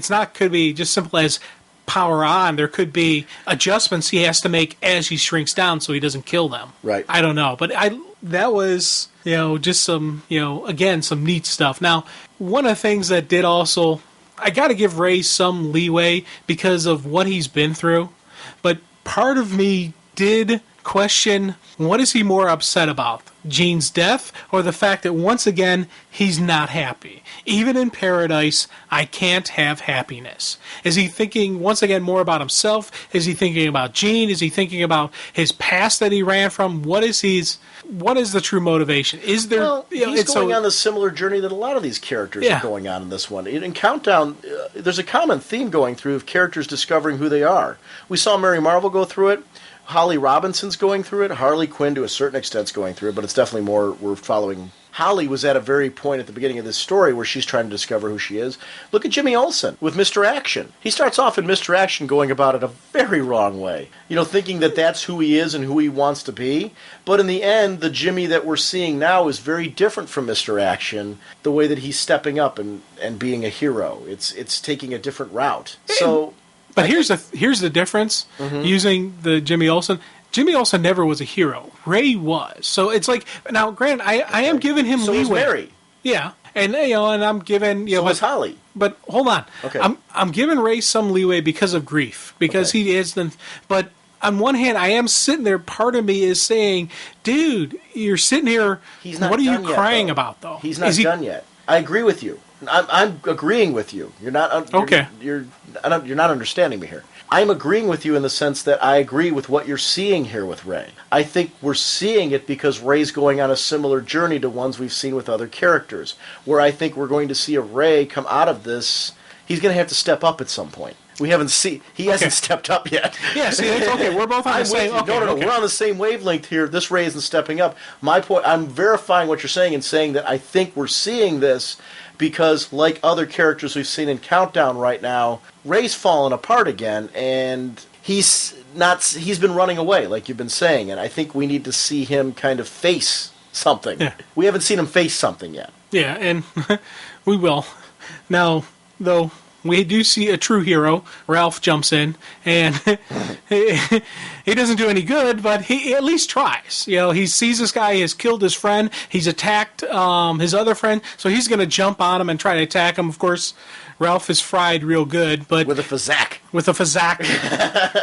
But Kyle does use the distraction to snatch up Ray, and the two take off. Bob gets ready to start the pursuit, and we see Donna step in again. And once again, I'm like saying, okay, now we're going to see Donna versus Bob round 2. Yeah, before you go into that, I want to comment on what Ray's saying here, because it actually adds some weight to his state of mind, because it's something we need to discuss as we're going through this. Ray is a broken man right now. Very similar to Mary's journey where she was trying to find herself. Ray has fallen apart. The events that we've talked about in Identity Crisis made him fall apart. He came to this world to escape, and that's what I was trying to say in the beginning with those dream sequences when we were talking about it. He never truly recovered from any of that. He's on this world where he's lying to everybody.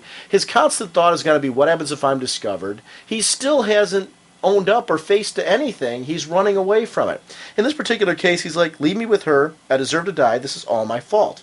It is true. Once again, because he was there, these characters were targeted. He found his perfect dirt and was content to hide there. Now, his heart was in the right place. He came here, this person had died, he saw the opportunity to continue this person's work and perhaps better things, and we'll talk more about that as we go on with this story. So his heart was in the right place, but the end result was Bob shows up and, is wiping everybody out. So he is right in feeling responsible for it.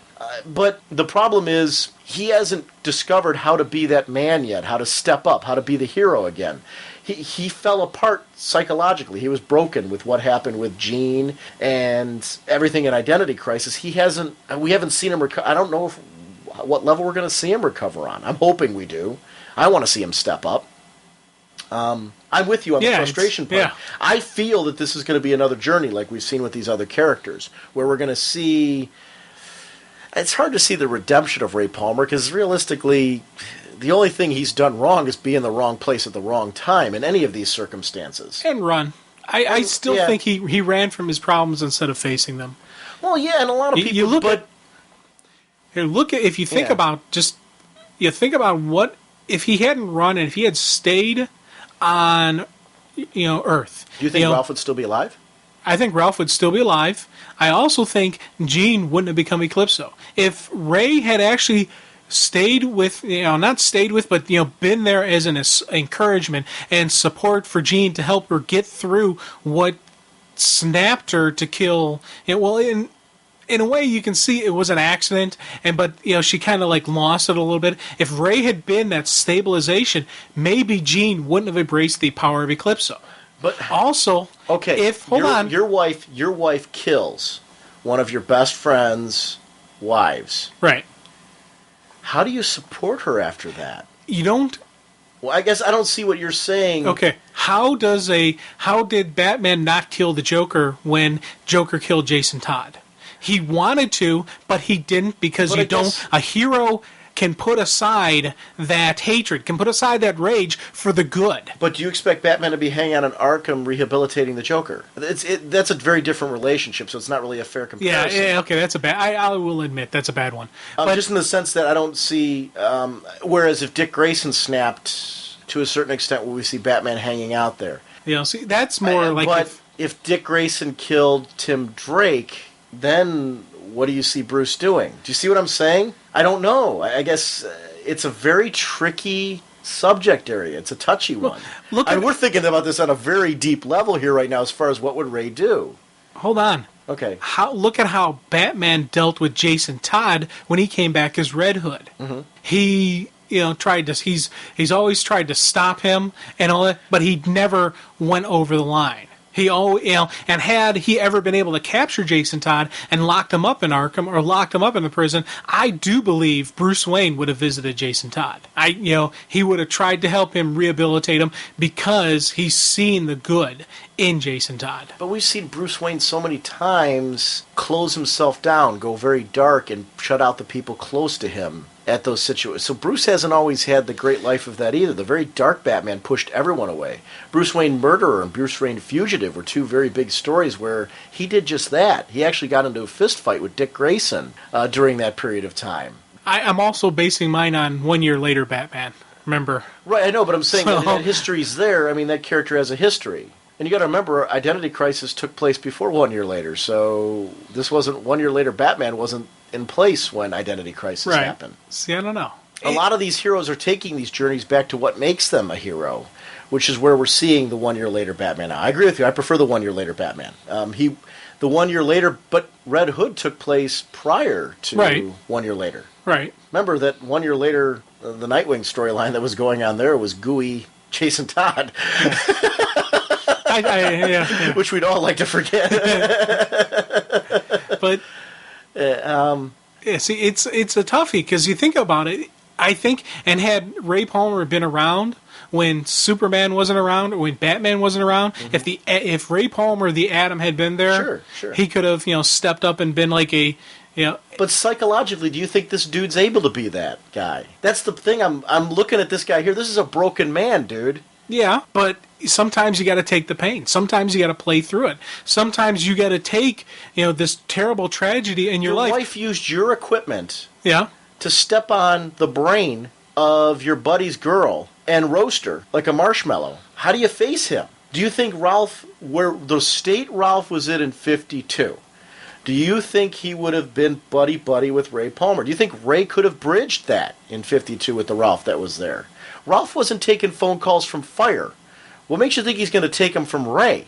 Well, I don't think he would have taken a phone call from Ray, but I think... Ralph put a gun in his mouth. But we also learned he only put the gun in his mouth because it had the wish bullet in there. Right. So he really wasn't suicidal. Right, exactly. But it looked, see, that was the thing with Ralph. He looked throughout the whole thing like he had gone over the edge, but he never really did. Right. So part of me thinks it would have been one of those things where Ralph, probably, He wouldn't have let Ray close, though, because that plan would have still been in place. You're right, though. No, you're right. You're right. The wish bullet thing and all that. It's an interesting debate, because I don't know if Ralph would have let him close, even with where he was at.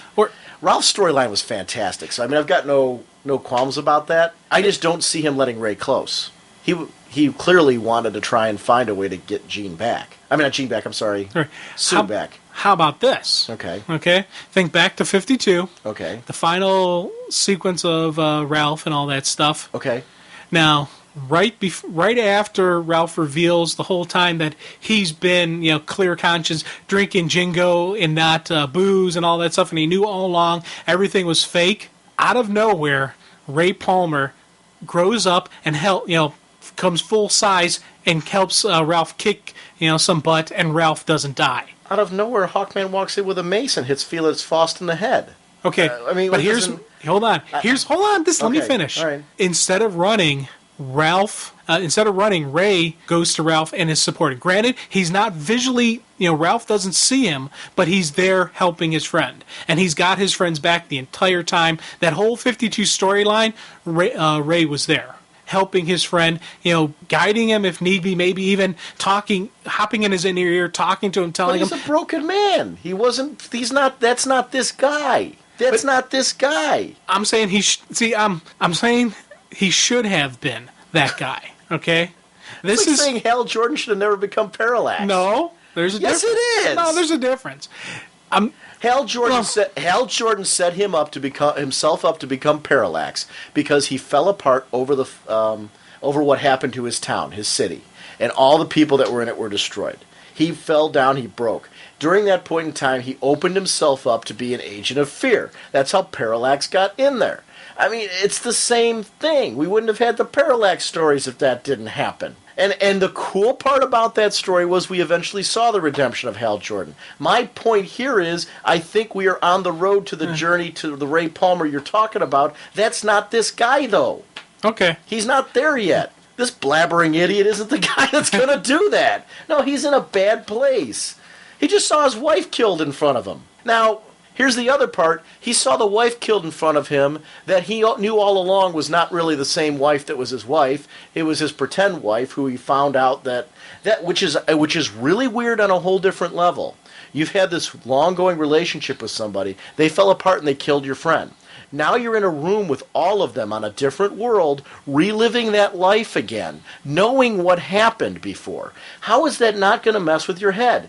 What he did was so wrong on so many levels for himself, but he thought it was the right thing to do. He thought it was a second chance. The truth of the matter is you can't run away from reality. He hasn't seen that yet. You're right. And you see, you think I'm contradicting you. I'm not.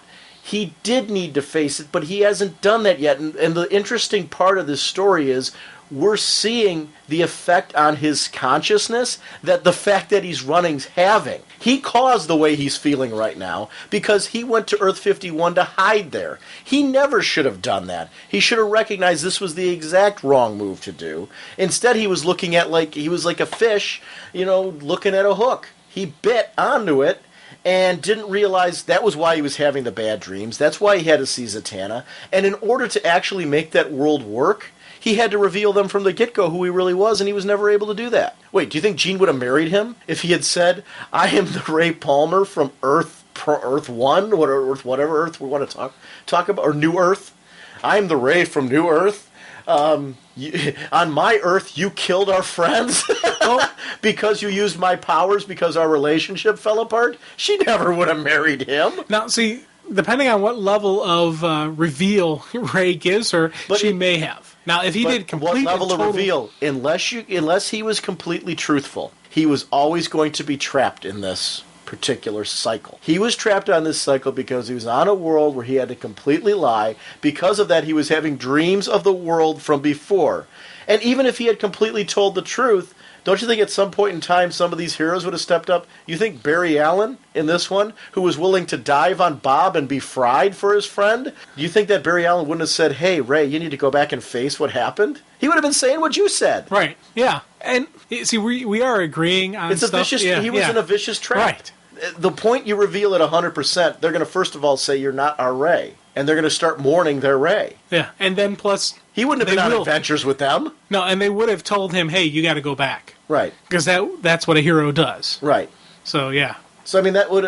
I'm agreeing with you. We're just looking we're at agreeing. it... We're saying it differently. We're just looking at it in a very different way. I'm liking where this is at right now because the guy's a mess and he should be. Hold on. I am liking that he is a mess like this, and I'm seeing all this. All these comments I'm making, I don't want anyone to think I'm not enjoying this, because I am liking the fact that he is completely discombobulated and really messed up in the head because he ran, because he wasn't facing, because he wasn't being a true hero. Okay. So I am liking this as well.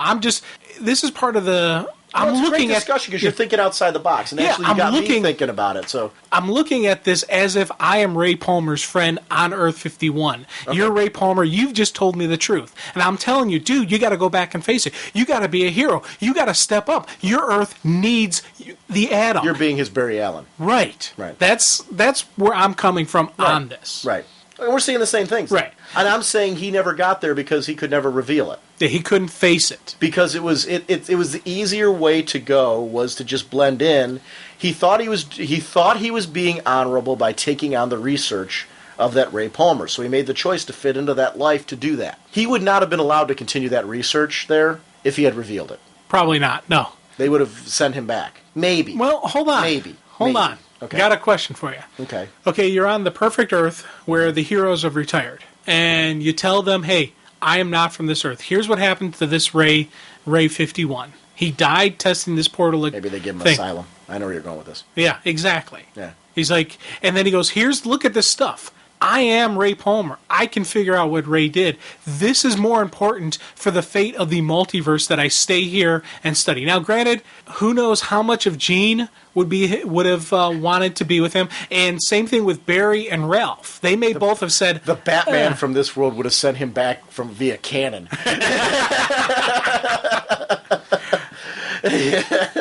Hold on. Uh-huh. The Batman from this world may have said, I need your what's the experiment, and gone, bled him for information. Yeah, you're right too. And then even maybe said, okay, continue your work. And then if definitely Ralph, Barry, probably even Gene and all them would shy away from him. Right. Especially depending on when he revealed it. If he revealed it from the get-go, he would have a shot at Gene.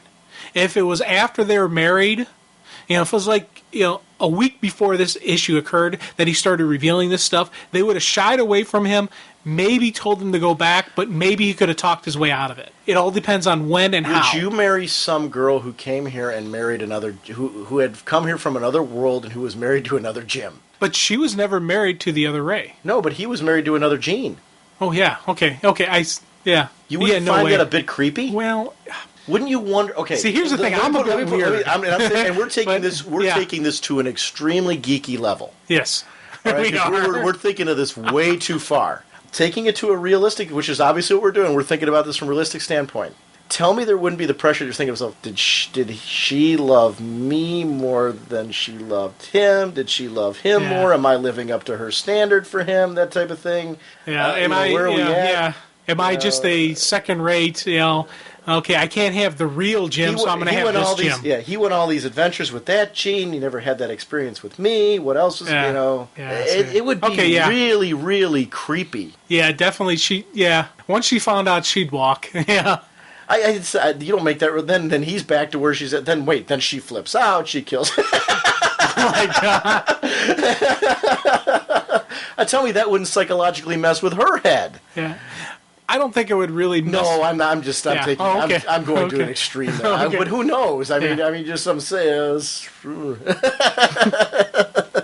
Okay, let's get back on topic. Yeah. Yeah.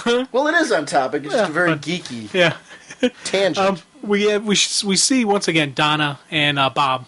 They're looking like they're about to face off. Round 2 of the fight, and just out of nowhere, chunk! You get the knife in the back of the head as Jason, strikes on Bob. Really dig that. Granted, it did absolutely nothing damage-wise. And he acknowledged that, which I really liked. Because Jason just goes, didn't do much to him, but it felt great to me. May I suggest we get the hell out of here and regroup? But a lot of times that's the strength of the members of the Bat family. Strategically providing distractions and things where necessary against these cosmic characters. You know, that they recognize their limitations and do what is necessary to do a strategic regroup. I liked it because it felt very Bat family. Yeah, and you think about it. He picked his target. He picked his time. It wasn't just a wild, lucky shot. He was deliberately studying. He knew when to strike.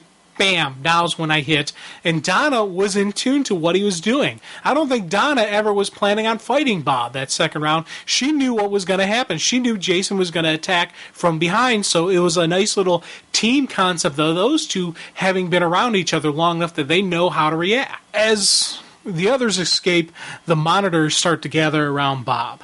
And Bob lets them know that the challengers can't leave this Earth without him, so they won't escape. But Midge is not happy that they got away in the first place. Here's some interesting stuff with the interaction between Midge and Bob and just all the different monitors. Kind of had me going, there's a lot of questions that started raising in my head. But we'll get through this first and then I'll raise them. Bob asks Midge why they are there, and Midge says it's because Ray Palmer is here. And this throws off Bob because the original plan was for Bob to use the challengers to find Ray, and then all the monitors would join Bob to make sure this never happens again. Midge lets him know that there's been a change of plan and goes to absorb Bob's energy into him. However, the monitors have been separated so long that they can no longer fuse together, and all Midge does is really just fry Bob and kill him. This really, obviously would freak out the other monitors, because here you have Midge go up to their brother and kill him, and as he kills him, they're talking about we're going to merge into one. Basically, Solomon said they were going to merge into one. It looks like none of the other ones were aware that this was the plan. Yeah, no one knew. This was a little secret plan. Bob, it sounds like, didn't even know Bob was in on it, but Bob thought he was going to be the one to merge everybody. Right. So we got a nice little double cross going on between the two of them, but it's also an extreme double cross because none of the other monitors knew what the plan was. One of the cool things is, as this is going on, you have a little side panel, and it's of Ultraman killing Zatanna. It's cool in that when I realized later on what they were actually doing. They just showed it. There's no words, no description on what the plan is. It was just one of those things where right in the middle of all these monitors confronting, you see Ultraman snapping Zatanna's neck. And I was like, what? Wait, what's going on here? And later on, you figure it out. And when you do, you're like, oh, that is awesome. It was foreshadowing. Yes. Or the advanced guard, any way you want to look at it. Right. Next, we head back to Mary Marvel. And she comes to Earth, wakes up on a beach, and we do definitely see that, yes, it is Themyscira. First reaction she's doing, she's looking for Jean, and sees Jean has taken off and has disappeared somewhere. Really kind of interesting, funny little line going on where she's sitting there saying, looks like I shouldn't have thrown away my powers, as she's sitting there face to face with a hellhound as two Amazonian guards are standing right over Not my there. powers, those powers. Those powers. She refers to those powers in a very different way than she did when she originally lost her original powers. She's recognizing those were never really hers to begin with. Right. I like, too, that we're seeing a lot of Mary's inner dialogue here. Yeah. Because as fans, at this point, we need to connect with the fact that there's a difference now that those powers are gone, in that, she's clear-headed. And I like that this whole issue, we got to see into her head, because that's what I wanted to see from this all along. Here's an interesting thing I thought of. Once we definitely saw that she was on Themyscira, first thought that popped in my head is, what if Mary Marvel gets her powers back from the Greek gods? It was a thing where I jumped on Wiki, to do a little Mary Marvel research, and I saw that she had in the past had her power set was from a different power set than Captain Marvel was from, and some of the past incarnations. So I saw that, I was like, oh, that's kind of neat. I wonder if maybe, do like... I said that on the forum, too. I don't know if you saw that on one of our No, response threads. It was one of the trade-offs that Lantern and I were having.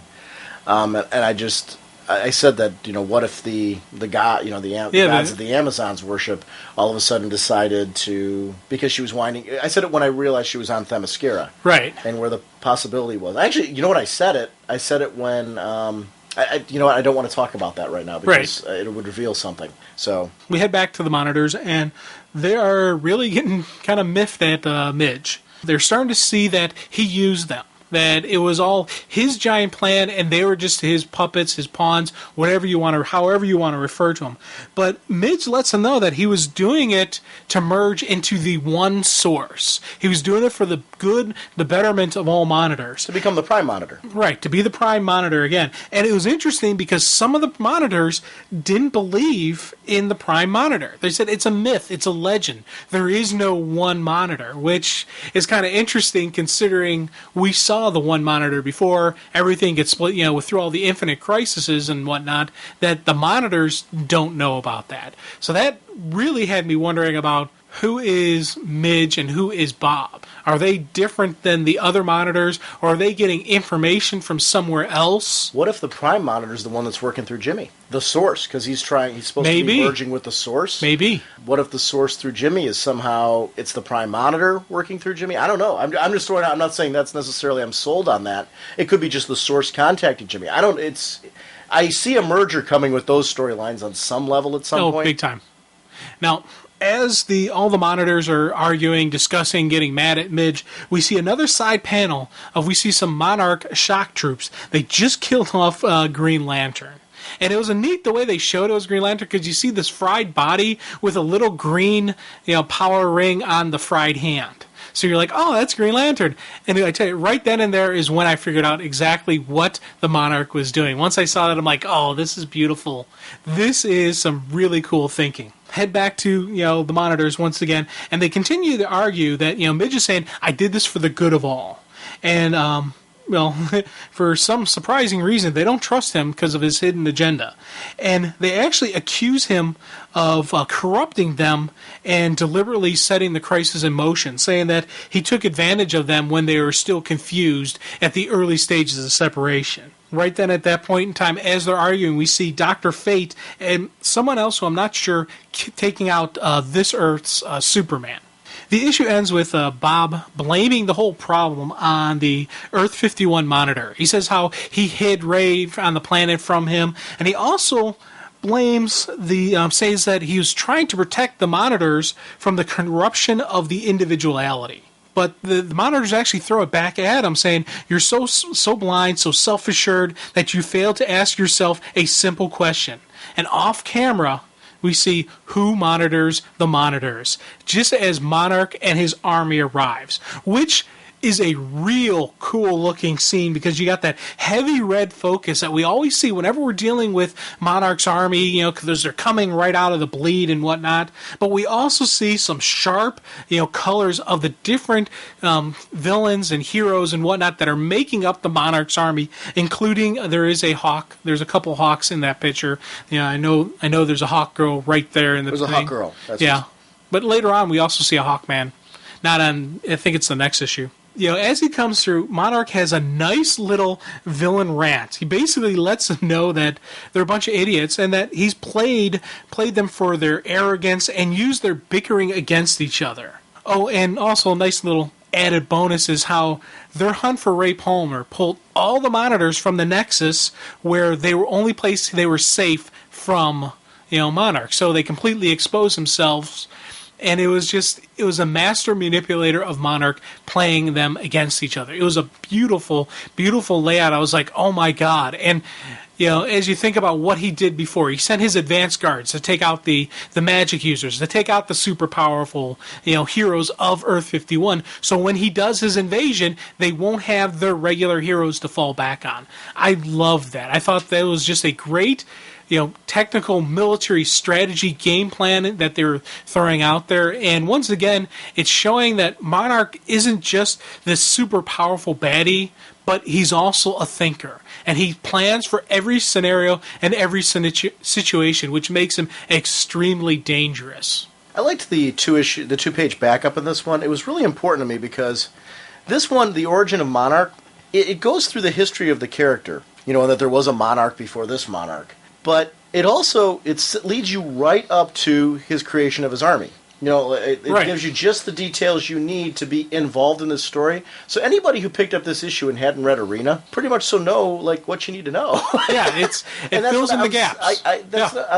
I guess I got when the listener rant, we had that great rant about how comic fans want the complete story. I'm that same guy, so that point is well taken with me. So I'm not saying that I'm not the guy that doesn't want every tidbit either.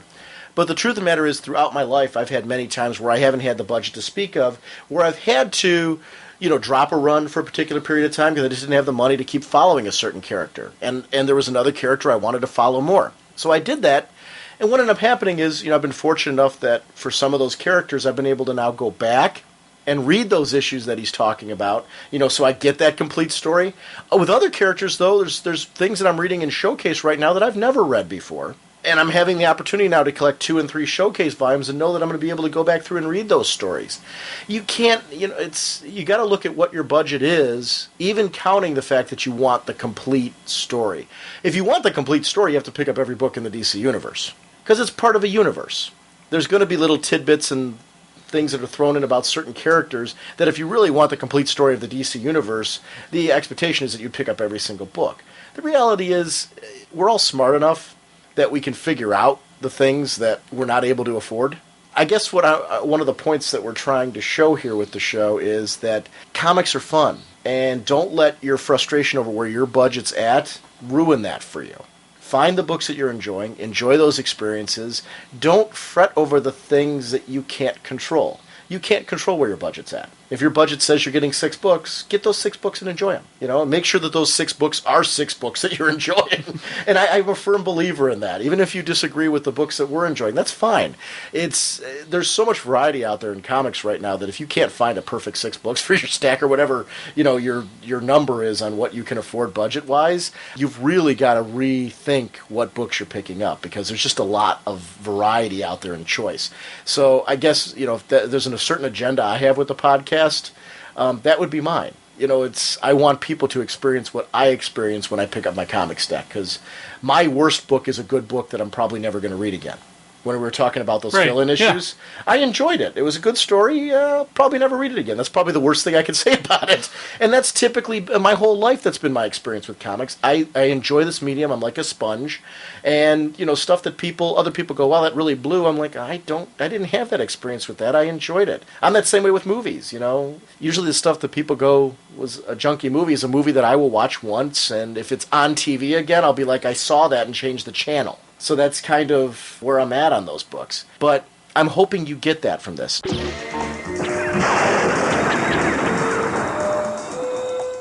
Jim, we have a special segment here from Brent Cassina, Nightwing BK, BK's Bullets. It's been a while since we've heard from Brent.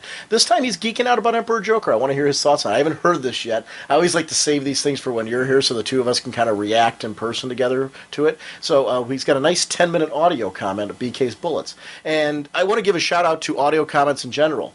I'm starting to get a couple more emails from people who are want to get their feet wet and doing audio comments. Please remember, we want you part of the show. Listener rants, emails, audio comments. Please feel free to continue being a part of the show. We want to get you as involved as possible. Here is Brent with Emperor Joker. And now it's time for another installment of BK Bullet.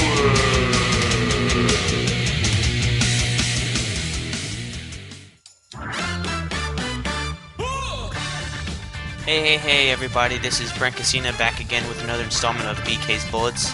This time we're going to do Superman Emperor Joker, the trade. I think it sells for 15 to 20 bucks. No, 15, yeah.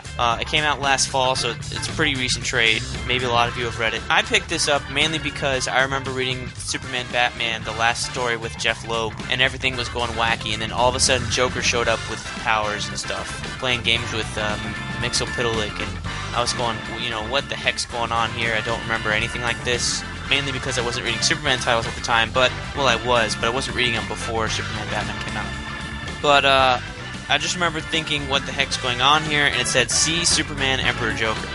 And then finally, like a year after that storyline ended or whatever, they released this trade. So now I know what the heck was going on. Basically, what happens here in this story is that Joker gets some of Mxyzptlk's powers and remakes the world in his image. So the first half of the book is Superman, Superboy, Supergirl, and Lois Lane and Steel all in this wacky world where everybody's the opposite of what they should be. Superman is a villain wearing Superboy Prime's current costume, which means I know where they got it from. They got it from this story and the Death of Superman story, where it's the black and silver and the black or silver cape, stuff like that. Steel is a villain. They're in jail in Arkham Asylum, which is a flying robot ship, SS Arkham. And then Bizarro is the #1 hero. Jimmy Olsen is Gravedigger Lad.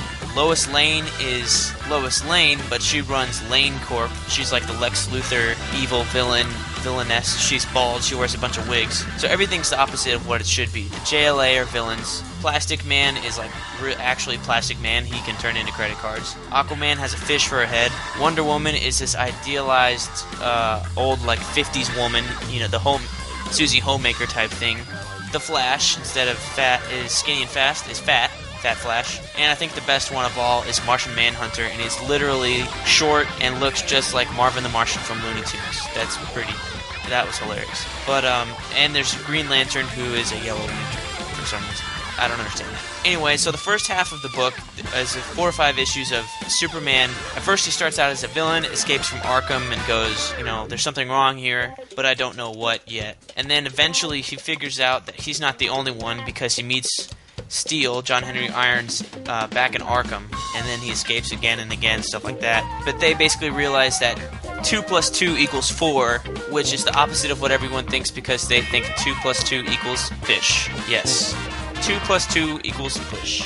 If that doesn't sound like a new slogan from Jim, then I don't know what does. Let's retire fuzzy pink bunny slippers and have 2 + 2 = fish. Anyway, so yeah, everything's screwy in this world. They still can't find a way to defeat Superman because he still escapes from Arkham every night. But Bizarro does do a pretty good job of stopping him most times. Then we get some weird appearances of Mr. Mxyzptlk, and he points him in the direction of the moon to find out what's really going on and that, they're not alone and stuff. So they go to the moon where the JLA headquarters are. We don't know what it stands for yet. And they meet this gruesome-looking, gorgeous Gilly, who basically looks like Gollum from Lord of the Rings, the movies. If she had the figure of a woman, her teeth are nasty, her nose is nasty.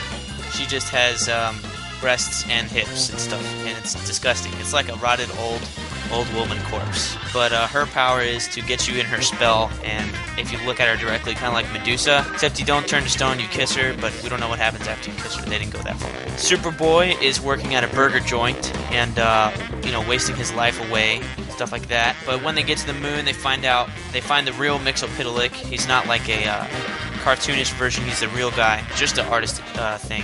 And then they look back at Earth, and instead of being round and look like Earth, it's a cube, and all the continents are in the shape of Joker's face. So like one side has a full front profile of Joker's face, the other side has a side profile, the left profile. I'm only assuming that the back side of this cube is the back of Joker's head with green grasslands. The top looks to be like the top of Joker's head. I don't even know what the bottom would be, but then you realize that the Joker has remade the universe in his own image. So then the rest of the book after that is a whole thing about let's get the old JLA back to realizing that they're heroes, they're not villains, and let's stop this thing and set the world right, because apparently we learned that Joker has 99.9% of Mxyzptlk's power. Mxyzptlk tried to give him just 1% of it just to screw around with Superman because, after a while a dog can't learn new tricks or something like that, or doesn't want to learn new tricks. Mxyzptlk says he got bored and decided this would be the best way to screw with Superman. But the Joker tricked him somehow, it's not really explained. Instead of getting 1%, got the opposite of that, 99.9. So Mxyzptlk is now powerless, and he needs Superman's help. The first half of the book was kind of slow, to be quite honest. It was a little fun in places, but at the same time, I wanted to get to the main story because I guess the way this was billed, the first half is called Superman Arkham, and you don't really see what Like, there's no hints of the Jokerized version of anything. It's just this wacky, messed up world.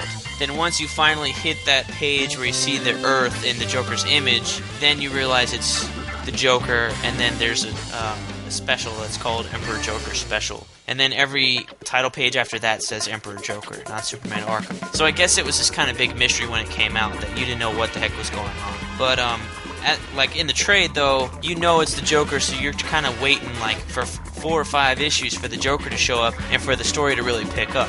Don't get me wrong, it's still a great story, but the pace finally picks up the last 4 or 5 issues. Once Superman and Steel get to Earth and we find out what's going on, then this book starts really getting good.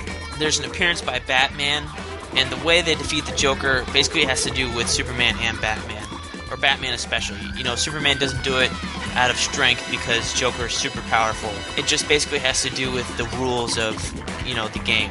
The Joker thinks he has no rules, but really there's one rule that is going on, and then everything goes topsy-turvy on Joker, and they set everything back.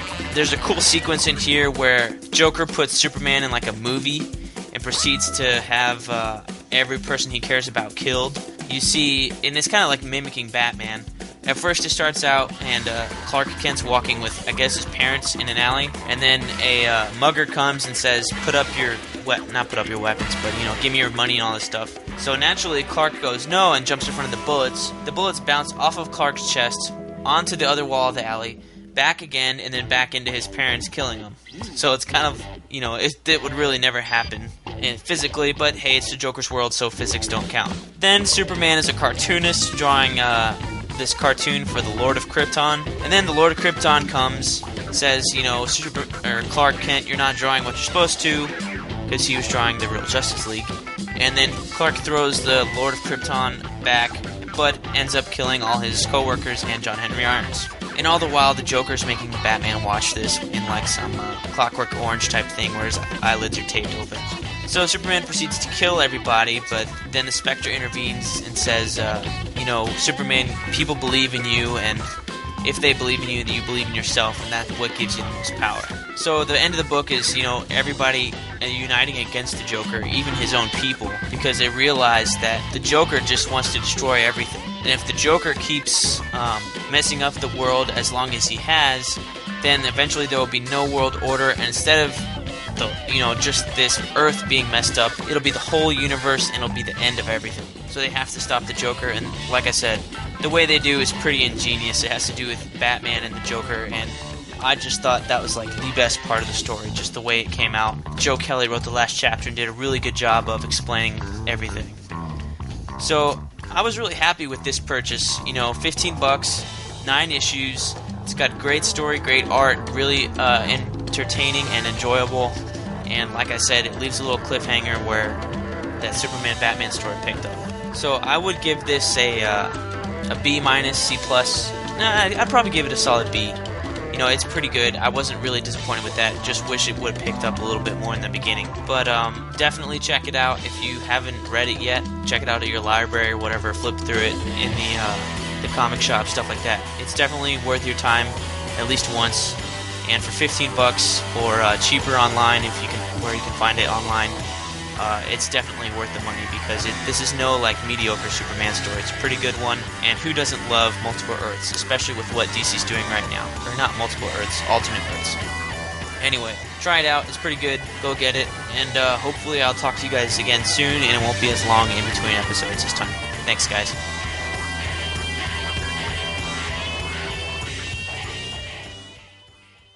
I want to say first thing, because I've read this one, his comments, where he gave it like a B, solid B, I totally agree with him on that. Pacing issues that he mentioned, where it was like a mystery in the beginning, I didn't read it monthly, I read it in the trade as well. I can totally see, and I agree with him, I think as a monthly story, this was probably really cool the way it developed as a mystery, because you were kind of trying to figure out, this is back when the Superman books had opportunities to cross over. Yeah. And this is one of their big crossovers. This reminded me a lot of, like you said, the Elseworlds type stuff. Reminded me a lot of Age of Apocalypse. I don't want to say it's a clone of that, but Loeb was involved in that as well, so it's interesting to see him do something similar in the DC universe. It's nowhere near a clone of that, but it's kind of his way to play with a complete alternate reality where he got to play with, like Brent said, a lot of characters in the DC universe, and it was fun. Definitely agree with him. Solid B. The pacing, it just got to forgive in the beginning because of the fact that it was done as a monthly mystery in the beginning. And you kind of know the reveal with the Joker up on the front. And you almost have to sell it as Emperor Joker because that's a great selling point. Yeah. Superman Arkham, I don't think would sell as well as Superman Emperor Joker in a trade format. So it was a good move by the company. He just had fun with Superman's world. I agree with him. Marvin from the Looney Tunes. 2 + 2 = fish is your new catchphrase. I was thinking to myself, one of the nice things about Jim-isms is they just kind of come out of nowhere. Yeah. And they're your type of things. This audio comment and the Astro City comment are amen. Like this, Brent, kudos to you on this comment because this is exactly what I want from this. Hit on some things that we aren't touching on. They're a little off the beaten track that are some things you can recommend to people because I think this gives people an opportunity to know why Emperor Joker is such a neat and interesting story and something unique that you might have missed because it doesn't tie into the big continuity things that are going on right now. But as he said, if you're enjoying the exploration of alternate Earths, this is another one of those foundation stories that you can go to that wasn't billed as an Elseworlds title, making Clark Bruce by having the bullets bounce off the wall. And it worked in this story. It sounds corny, but it worked in this story because of the fact that you're in a Mixus-Pitlick world. It's the Joker's creation, but the Joker's going to do something that's going to be a little more cartoony, a little bit more where the laws of physics don't apply because it's the Joker. And, combined with the powers of Mixus-Pitlick, just a real messed up. It's definitely, if you enjoyed Superman Batman, it's a prequel story you should definitely read. It's a very contained story in the sense that you can read and enjoy this. You don't have to have read Superman Batman. You may, if you've never read Superman Batman, you may launch off of this into Superman Batman and enjoy following it up. But it was a fun story. I guess I'm kind of curious, Jim, with how Brent's batting with you. Is this something you're going to pick up now? Dude, $15? Yeah, this just got bumped up the stack there. One, you know how much I dig the Elseworld stuff and all that, and I'm getting more and more into the Superman, Batman stuff, especially the earlier stuff. So if this is a nice flow through to that adds to the list. And I don't know, I kind of want to see the little bit of a goofiness, see what the Joker can do. And I tell you, I'm really curious to the ending, how they actually defeat what they did, and I want to see that. He's right. I'm glad he didn't spoil that. Yeah, it's because it was enough because he gave enough teasers. But you remember, this is 9 issues worth of material that he did in a 10-minute segment.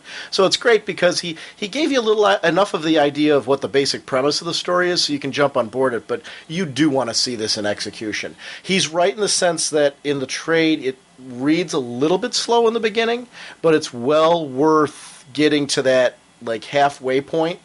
And when I say slow, they're good issues, but the real big stuff starts kicking up a little bit later with the reveal. It was honestly, I could just say ditto to his comments. That B grade on that was perfect, and it's a solid B. I would say I agree with him when he kind of went back and corrected himself and said it's a solid B. You got to forgive. The only thing that doesn't make it an A for him, I can almost give it a little bit of extra credit because it was monthly released in such a way that it was supposed to be a mystery build-up. But some of that gets lost because you already know of the Joker's involvement.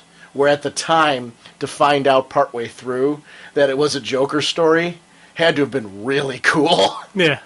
So it was a neat little thing. So are you going to pick? Is this something? Oh, dude, yeah. This is a definite. I'm going to pick this up. As I said, it was always on the list. I'd always see it and say Emperor Joker. Well, I like Joker stories, and I never, actually, would make the commitment to it. Now, next time I'm looking to pick up a trade, this will be on the list then.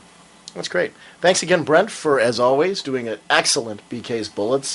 This was one of my favorite ones. I thought this one just had He had some nice funky music going on. I was boogieing. I like it when he geeks out more, though, because, that to me, he did it with Blue Beetle and he did it with this one, where it's something where he just said, you guys aren't talking about this, and you need to be.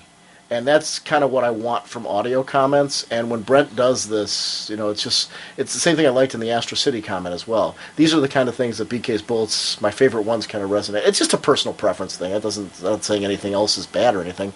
It's just, you know how I am. the perpetual geek out guy. So when somebody else is doing it, and I can kind of just sit there and go, yeah, I can enjoy that experience with them. I was really digging what Brent was saying here. It was very cool audio comment. Something I wouldn't have talked about on the show otherwise. So very cool. Thanks for Brent for putting that together for us. Looking forward to the next one. And actually, I should shout out, too, you can see Brent regularly on Comic Timing with Ian Levinstein. So it's the Comic Timing podcast. They're good friends of ours, and check out Comic Timing if you're not currently listening to Comic Timing. Hawkman! Our next episode is going to feature an interview that we've already recorded it as of this stage, with two great, funny guys in Art Baltazar and Franco, who are the creators of Tiny Titans. Jim and I just had an absolute blast. We talked to him for about an hour and 45 minutes about Tiny Titans and then comics in general, their career. And we, as typical with Raging Bullets, we got off onto all kinds of tangents. But it's great because you get to make a human connection with two really great guys who were us. They're fans of the industry, and their enthusiasm was just infectious. So this is an interview I'm very proud that Jim and I got a chance to conduct because we had just an awesome time talking to these guys. And if you haven't had a chance to pick up Tiny Titans, we're going to be talking, it's going to be a spoiler-filled segment where we talk about Tiny Titans #1. And issue 2 of Tiny Titans is going to be coming out March 12th. So it's definitely a book that you want to jump on board. It's all ages material. There's a little something in there for everybody. A lot of great nods for Titans fans. If you haven't picked it up yet and you're still not sure, definitely tune in next week for the interview, as we're excited about that. Jim and I are also going to continue our countdown catch-up, and we're also going to continue the Raging Oscars with Wildstorm. We're going to be talking about the Wildstorm books from 2007 that Jim and I enjoyed. That is going to, like we said, we're going to continue making that a regular feature until we get all finished. We got Wildstorm coming, then Vertigo, and we're going to close off with basically the listener ones that we have as well. So we got about, basically, for the Raging Oscars, we've got about 3 more segments to do. So I'm excited to get more of that going next week. So we got Wildstorm coming as well. That's going to be in about 10 days or so. So check out the website and the forum for that particular episode. Bye!